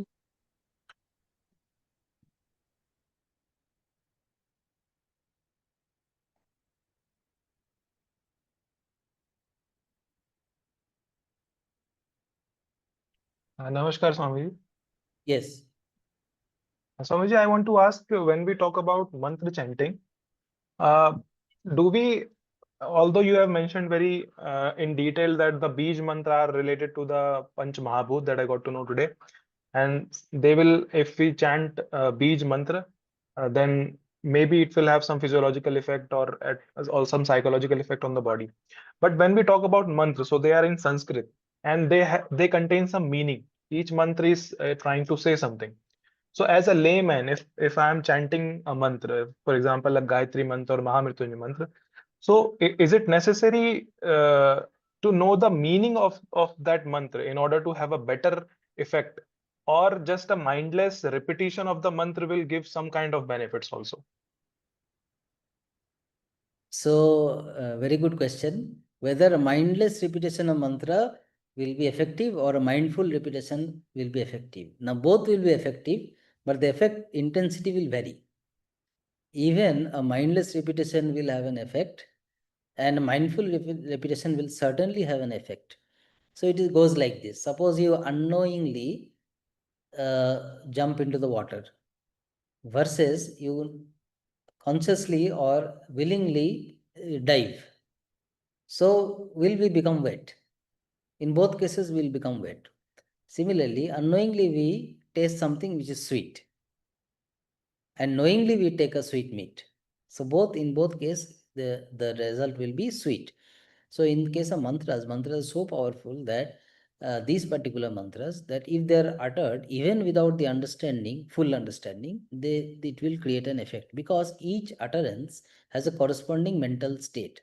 Now that mental state how good is that mental state, that depends on how mindfully we connect with at the time of utterance of the mantra. So it will be very interesting to test any psychophysiological thing, that whether a person is mindfully uttering a mantra and whether when he is not mindfully uttering, what are the psychophysiological effects. But it may be so feeble that there may not be a significant difference, but could be taken as an endeavor. But what our scriptures promise is that if you mindfully take up a mantra, that means with understanding the meaning, tad japa tadartha bhavanam, that is the ideal way of chanting any mantra.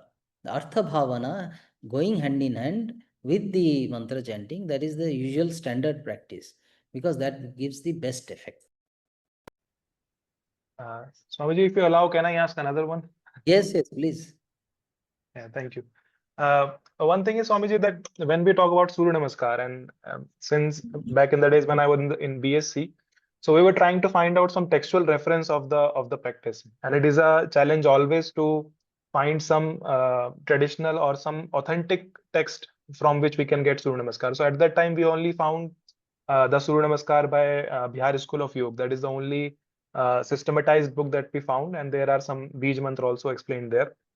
So when we talk about this Trichakalpa Surya Namaskar Vidhi, so because this Trichakalpa is mentioned in the Rig Veda, and for Surya Namaskar we don't have an exact reference of the asanas or the whole practice.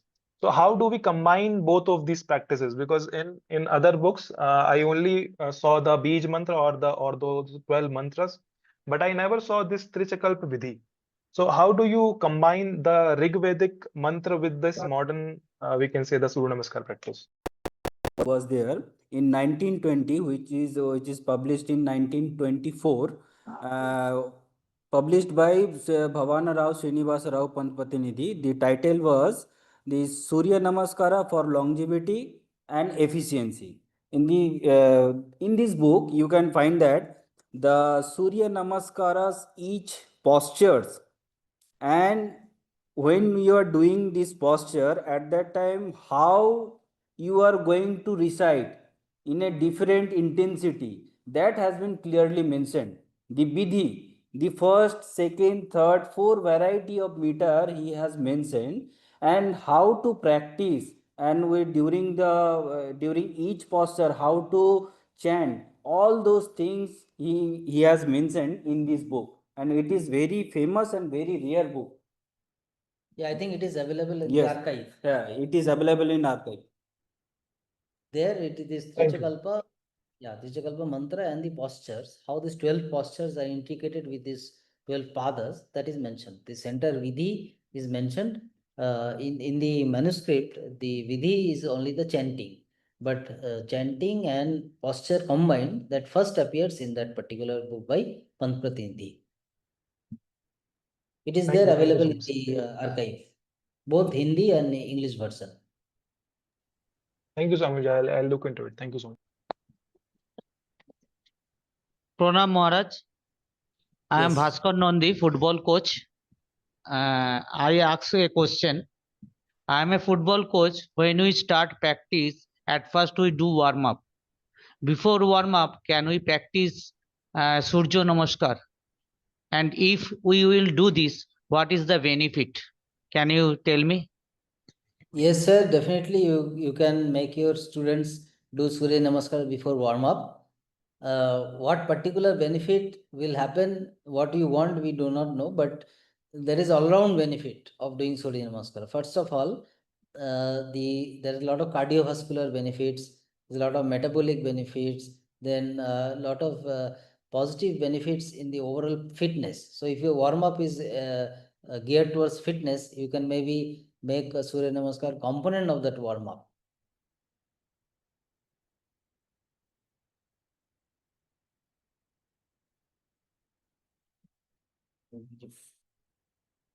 Sir, here So- I would like to mention something. Can I, sir? Yes. Yeah. So see, there are a lot of this. We have a lot of marathon champions from African nations like Kenya, Ethiopia. So once I was reading a book on their training method. So there is a so there I read that they, as part of warm up, they do a series of exercise which is actually Surya Namaskar. They don't mention that as Surya Namaskar, but they do that as part of warm up. And I was very surprised to read about it. So that is interesting Okay, to know. You interesting. can also share with the Yeah. group if you have that particular information. If it is there in the internet, you can share that in. Right, sir. If I find out, I read it 5-6 years back. I'll try to find out and email the reference. Yeah. So this is the answer to Mr. Bhaskar Nandi, that whether you can do Surya Namaskar previous to warm up, whether there will benefit. Of course, there are many benefits. Now, what kind of benefit you want, that is particular to your situation. But overall, the overall fitness, cardiorespiratory, cardiovascular, metabolic, these entire whole systems get benefited. Even the after Surya Namaskar practice, you will not be so much exhausted and agitated. It actually has a calming effect. Right. And when the mantras are conjoined with it, that effect, calming effect, is even more. Now, some certain people can have difficulty in uttering the mantra, so that in that case they can listen to it, and that becomes an auditory cue to change the pace, change the posture, and also regulate the pace.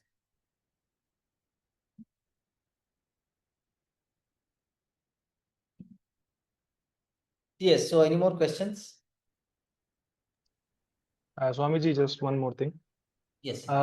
When we practice Surya Namaskar, it is generally mentioned in various yoga therapies that of a person, if he is suffering from lethargy or some depressive patient, the Surya Namaskar is also prescribed to depressive patients mostly to energize their body and everything. So how do we take the ultimate result of Surya Namaskar? Is it a calming? It is giving a calming effect, or is it energizing the body, or is it an overall balancing effect? What can be the ultimate, we can say the motto that if I want to recommend Surya Namaskar to some patient or an individual, what should be the ultimate aim of doing this practice to get the final result? So in our lab, we have done some research in this direction, that if we vary the pace of the Surya Namaskar practice, that means we can do it a 10-second hold or 20-second hold or 30-second hold, like that. If we keep the pace same, or if we vary the pace, what are the effects on the metabolic demands, what are the cardiorespiratory demands and cardiovascular demands? And we see that there is a difference. So our pilot study, a small scale study, revealed that there is a difference between these kind of demands when the pace varies. And also this posture to posture, the first is the first posture is easy, whereas the eighth posture is the central and the difficult one. And slowly, as you go around the 12, the sequence of 12, there are various things happening to your muscular system, musculoskeletal system. For that, the demands are also different. For example, the heart rate changes in a cyclic manner. We have found the blood pressure also changes in the VO2, volume of oxygen consumption, and some kind of metabolic parameters like METs and other things. They also have some sort of cyclic pattern across the sequence. And on top of that, if you change the pace, that is slow, fast, or slowly increase the speed of the Surya Namaskara, it has a different effect. So depending on the situation, what kind of target is there, whether the target is fitness or whether target is some kind of achieving some cardiovascular targets to raise the VO2 max level or something, accordingly the pace can be regulated. So pace regulation is a very important thing to achieve the psychophysiological effects. We have found that if the Surya Namaskar is done very slow pace, like 30-second hold, then there is a lot of parasympathetic activation.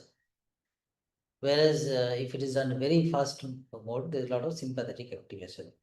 So, and well, in general, we see that although sympathetic and parasympathetic activation is there, there is a balance. The loss of balance is not there. Balance is there, but still some system is more activated than the other. So these kind of various effects are there when we regulate the pace, and also when we go from one posture to another posture in the sequence, these effects actually change. So overall, depending on the goal. That's quite interesting. Yeah, the psychophysiological goal. So Swamiji, when you are saying that 30-second, yeah, please complete. No, I have completed. So when you are saying 30-second hold, so the 12 poses, we are holding 30 seconds for each pose, right? Yes, yes. Okay, so before changing the pose, we hold for 30 seconds for, so it is producing some parasympathetic effect. Yes. So 30 seconds is like you go to the posture, hold it and come back. Total 30 seconds. Or you can also increase it. That only the hold is 30 seconds. Going to the posture, coming back from the posture, and add another 10 seconds. Like that also can be done. So what the idea is to vary the pace. to vary the pace and see whether really some different effects are coming up, showing up. Actually, personally, Swamiji, when I've tried doing Suryanamaskar for 108 rounds, 108, so it is difficult to do it within a few weeks. So it takes around 2 to 3 months to actually attain that number 108. So when I was practicing that, so I felt that I was doing it very quickly. So at a higher rate. So I felt that my stamina was increasing day by day with the numbers increasing, the rounds of the number of rounds increasing. And along with this, I felt a gain in strength. The strength was significantly increased in the body. But the major problem with that was that the breathing was very shallow. And because of that, if I tried to add Bij mantra or the mantras of the Surya Namaskar, it was not possible. So I think in order to incorporate the mantras, we have to do it with the 30-second hold or some slow paced version, I think. You see, ideally, this when we measure it with the timepiece, that is 30 second, 10 second, actually it is a non-biological clock. We are doing with a non-biological clock, but if you do with a mantra, it becomes your biological clock. That means to utter a mantra, I may take certain time. To utter the same mantra, next person may take certain different time. That will not be exactly same. So uttering a mantra, see why, my understanding that why it was conjoined with mantras, because when we utter a mantra, we do it at our own pace according to our biological capacity. So that actually measures, that actually sets the biological time according to the individual. Whereas nowadays we practice by the wall clock, that is, you fix a time according to which is external. So we are doing the practice which is externally controlled or externally paced. Whereas if you do with the mantra, it is actually internally paced. Even if the mental repetition, we do not do utter it, make the sound of the mantra, the mental repetition will create a timepiece which is attuned to the biological clock. This my mantra repetition will take a different time than another person's mantra repetition. I would like to also add on, Swamiji, what exactly already stated by you, that we can chant mantra in Vaikhari, Upansu, or in Mansika. So definitely Vaikhari needs more energy, more breath hold. Compared to Upansu is more easy, and Mansik is again more easy. So sometime if someone is an advanced practitioner, so they are not going to chant the mantra in a Vaikhari form. They chant it in the form of mental repetition. Correct. So mental repetition, exactly. Sir, one challenge that I had while doing this practice and chanting the mantras mentally is that if I try to chant the mantras, then my form, the overall form of the asana, that gets disturbed because I'm trying to align my body completely in each asana. So when I'm focusing more on the asana aspect or the bodily aspect, then it becomes difficult to focus on the mantras. And if I try to focus on the mantras, then my bodily posture gets some kind of disturbance. So that is one practical challenge that I found. So maybe it is lack of practice, or maybe with time I can manage that. I don't know. Yes, this alignment of your body, mind, and your breath, this is the ultimate goal. Three things conjoined, this is the ultimate goal. So with practice, sometimes we focus on the posture, then we lose track of the mantra. Sometimes we focus on the mantra, we lose track of the posture. But with practice, these three things come into the same alignment. And that is the best state. And as sir told that rather than Vaikhari, if it is a Manasika, then it is easy. So for an advanced practitioner, or the best thing is to do a Manasika japa of the mantra with the reflection of the meaning. Thank you, sir. One more thing I tried to include that. So before commencing to the practice, you must have to familiar with the physical posture. Why it is so? Because if you are if you have a stiff back and laser flexibility of your hamstring muscle, then you are not able to do the Padahastasana as well. Okay. So at first, before starting the Surya Namaskara practice, First, you have to be familiar with the posture in which you are doing the 12 posture in a very proper way. Then you slowly move to the mantra chanting. When you are just starting and as a beginner, you are just started the Surya Namaskara practice, at that time you feel that your body is more straining. Even then, your mind slowly goes to the pain area. At that time, you are just repeating the mantra. You are not focusing to the mantra. Okay, so at first you have to familiar with your posture, then slowly move to the mantra chanting. Okay. Thank you, sir. Sir, I had a question for Dr. Dubey. Yes, please. Yeah. Sir, it's not covered in discussion, but just curious. There are 12 steps, 12 asanas of Surya Namaskar. There are also, is there any relation with Jyotish? Because there are 12 Rashis, or is Surya Namaskar a remedy for any of the Jyotish sun related doshas? Yes, definitely, sir, because 12 is the significance of the astrological significance itself, because it's moved in 12 rounds. So that's why we taken that 12 steps of Surya Namaskara. So exactly it is associated with. Second, it's a astrological impact, because sometime in astrology we say that the Surya is more powerful, or in that horoscope Surya is a weak. So for that, we always recommend the Vedic Surya Upasana. So definitely a person who is doing the Surya Namaskara, with especially we recommend that is the Gayatri mantra, but it must be chanted mentally. So each step must be completed with the Gayatri mantra or Laukik Surya mantra, which is also available, Japa Kushum Shankasam, like this. So basically we categorize mantras in 4 categories. So first is a Vedic mantra. Second one is the Laukik mantra, and in Laukik mantra we have a 3 division. In Laukik mantra, one of the Tantra tradition says the Bij mantra. So sometime even we are not going to take the name, only just the Bij mantra. What exactly also Swamiji explained. So with just that Bij mantra, it's sufficient. Sometime is a Akshari mantra, Ekakshari, Dvayakshari, Panchakshari mantra, like Mitraya Namaha, Suryaya Namaha. And third one is the pure Laukik mantra, which completely present a picture of Surya, and there is also worship. So in a Vedic, the Gayatri mantra is recommended. In Laukik, that Japa Kushum mantra is recommended.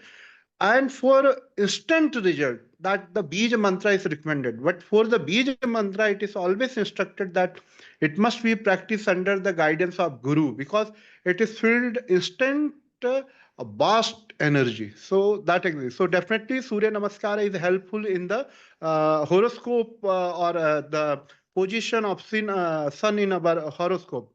So it is recommended, because nowadays in the Vedic time, the first part of Veda, which is known as the Brahmana Granth, that is the Karma Kand. So it is more focused on the Yajna or Puja.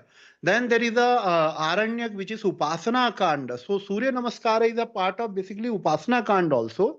So slowly, gradually, when we are not much concerned with the rituals, but we are going to practice something which is associated with the body or with the mind.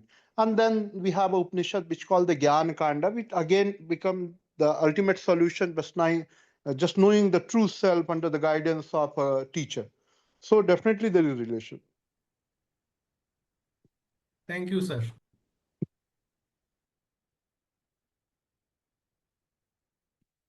So any other questions? Yes, I have a question, Swamiji.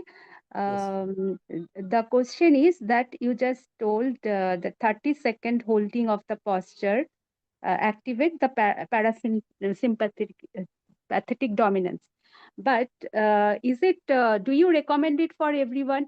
Because there are some posture in the Surya Namaskar where holding the 30 seconds may be difficult for some persons. So if some person is not comfortable and steady in a posture, and because I am instructing him or her to hold for 30 seconds, will it create parasympathetic dominance? Will not it create the sympathetic dominant when I am not steady and comfortable? Should I recommend for 30 seconds for everyone? Yes, a very good question. Now, the study that we had done here, we did with people who are capable of doing that. That means students who have been practicing for 2 to 3 years or more, we did with them. So people who are healthy, this is all what I told is about healthy adults, and those are in who are in practice, regular practice. So they have done several asanas, so they can do this. So never it should be recommended to a person who has some kind of musculoskeletal disorder or difficulty to even hold in the easy postures. So never it should be done. So only if you are capable of doing a posture properly, then slowly increase the holding time. That is the idea. Yes, thank you.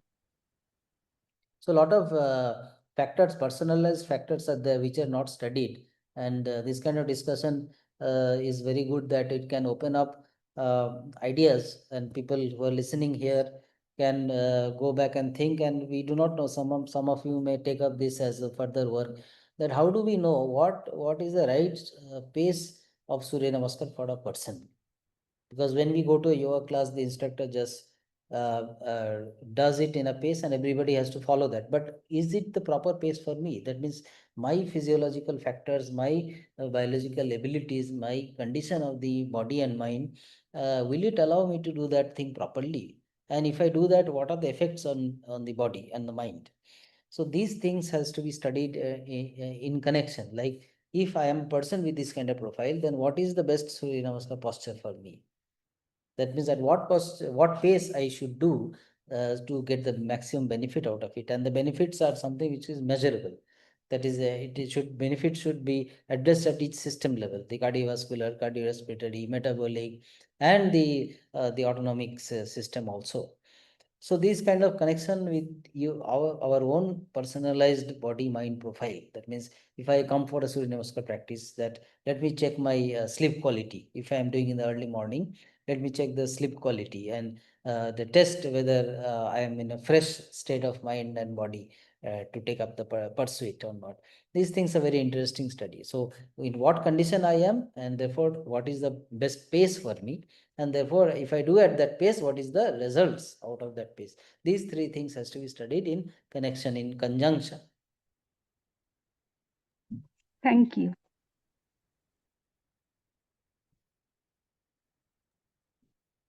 I have a question. Yes. Mohan.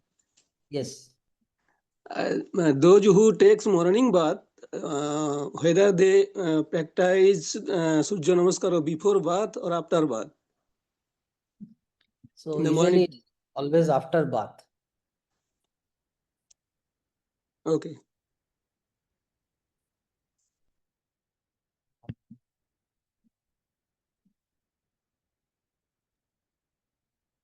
Pranam Maharaj, Yes. I have a question. Is Surya Namaskar good for strengthening and increasing muscle strength? If Yes, of we course. doing dynamic repetition? Yes, obviously, because if you are practicing in a fast manner, okay, just that I have said in my talk, that the first meter it takes approximately 10 seconds. If you are holding for in each posture for 10 seconds or lesser than the 10 second in each posture, then you just repeating your posture in a very fast manner. Okay, so to do the first repetition and first transition of your each posture, at that time slowly your muscle strength and endurance and as well as your flexibility will be improved. Thank you, sir. Okay. Yeah. So, sir, closing remarks, I request Dr. Arpit Dubey to please give your closing remarks of this webinar. We have almost come to the end of the time.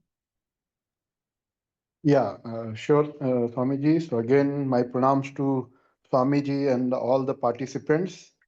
So although I was joined as a speaker, but I also enjoyed this entire webinar as a listener also, and it was, I think, very impactful because all the dimensions are covered here. The Vedic dimension, the Tantric dimension, and the definitely the modern aspects of Surya Namaskar is also discussed. And for me, I think the Swamiji explained that the Bhuta Matra, or the special, especially the interpretation given the each mantra, that Bij mantra, it was, I think, somehow a new exposure for me, because I was not exposed with that. And second, this Tricha Kalpa is definitely a very effective practice, and Sanjayji presented very systematically, and that practical aspect is also presented through the video. So that must be slowly, gradually, must be popularized, and accordingly, everybody should plan the first for the personal benefit, and later for the research, for the research design, that how it is impactful. And I will say only that if a person is not able to do anything due to lack of time, not due to certain physical limitation. So Surya Namaskar must be practiced every day, and definitely it has a physiological, psychological, spiritual benefits. So that's all from my side. And again, I'm very thankful to Swamiji and this university that they invited me to be a part of this great webinar. Thank you so much. My pranam, namaste to all. Yes, thank you, Dr. Arpit Dubey. So we are also very thankful to you that you have made your time for this webinar. As all of you perhaps will be happy to know that Dr. Arpit Kumar Dubey is a faculty in the prestigious Morarji Desai National Institute of Yoga in New Delhi. And he is doing a lot of phenomenal work. He's there for several years, I think more than a decade. And he has guided many students, and there he's holding on to this textual part of the yoga studies, and teaches students Sanskrit language and yoga scriptures. And he has got vast knowledge of a lot of scriptures. He's studied in the Gurukul system, and he's also got a degree in yoga and Sanskrit. And we got him through, although he's very busy, and that's why he could not do the first session. So we are really grateful that sir has given his time and shared his insights. And he has been there all through the webinar I have seen. And in the future webinars also, we will try to make a sequel of this and try to get other resource persons and also sir. And regarding some logistics things, we will issue the participation certificate to all participants, all who have registered. And this will be put in a Google Drive, and that link will be shared by email to all of you. So please, you can download your own certificate from that Google Drive, which will be shared to you shortly, maybe within few days. So until that, please be patient and wait for your email. Just have a watch.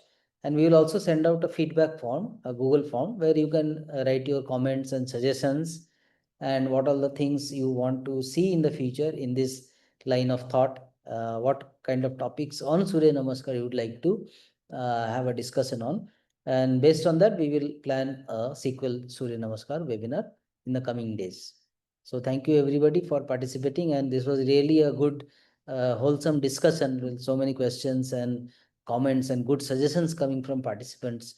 So we are really happy that all of you have take part and spent so much time with us, and also enrich the entire discussion with your active participation. So once again, thank you everybody. We will close this webinar with a peace chant. So I request everybody to please mentally join this peace chanting. Om Purnamadah Purnamidam Purnat Purnamudachyate Purnasya Purnamadaya Purnamevavashishyate. Om Shanti Shanti Shanti Hari Om Tat Sat. Shri Ramakrishna Arpanamastu. Thank you everybody. Thank you and have a good day.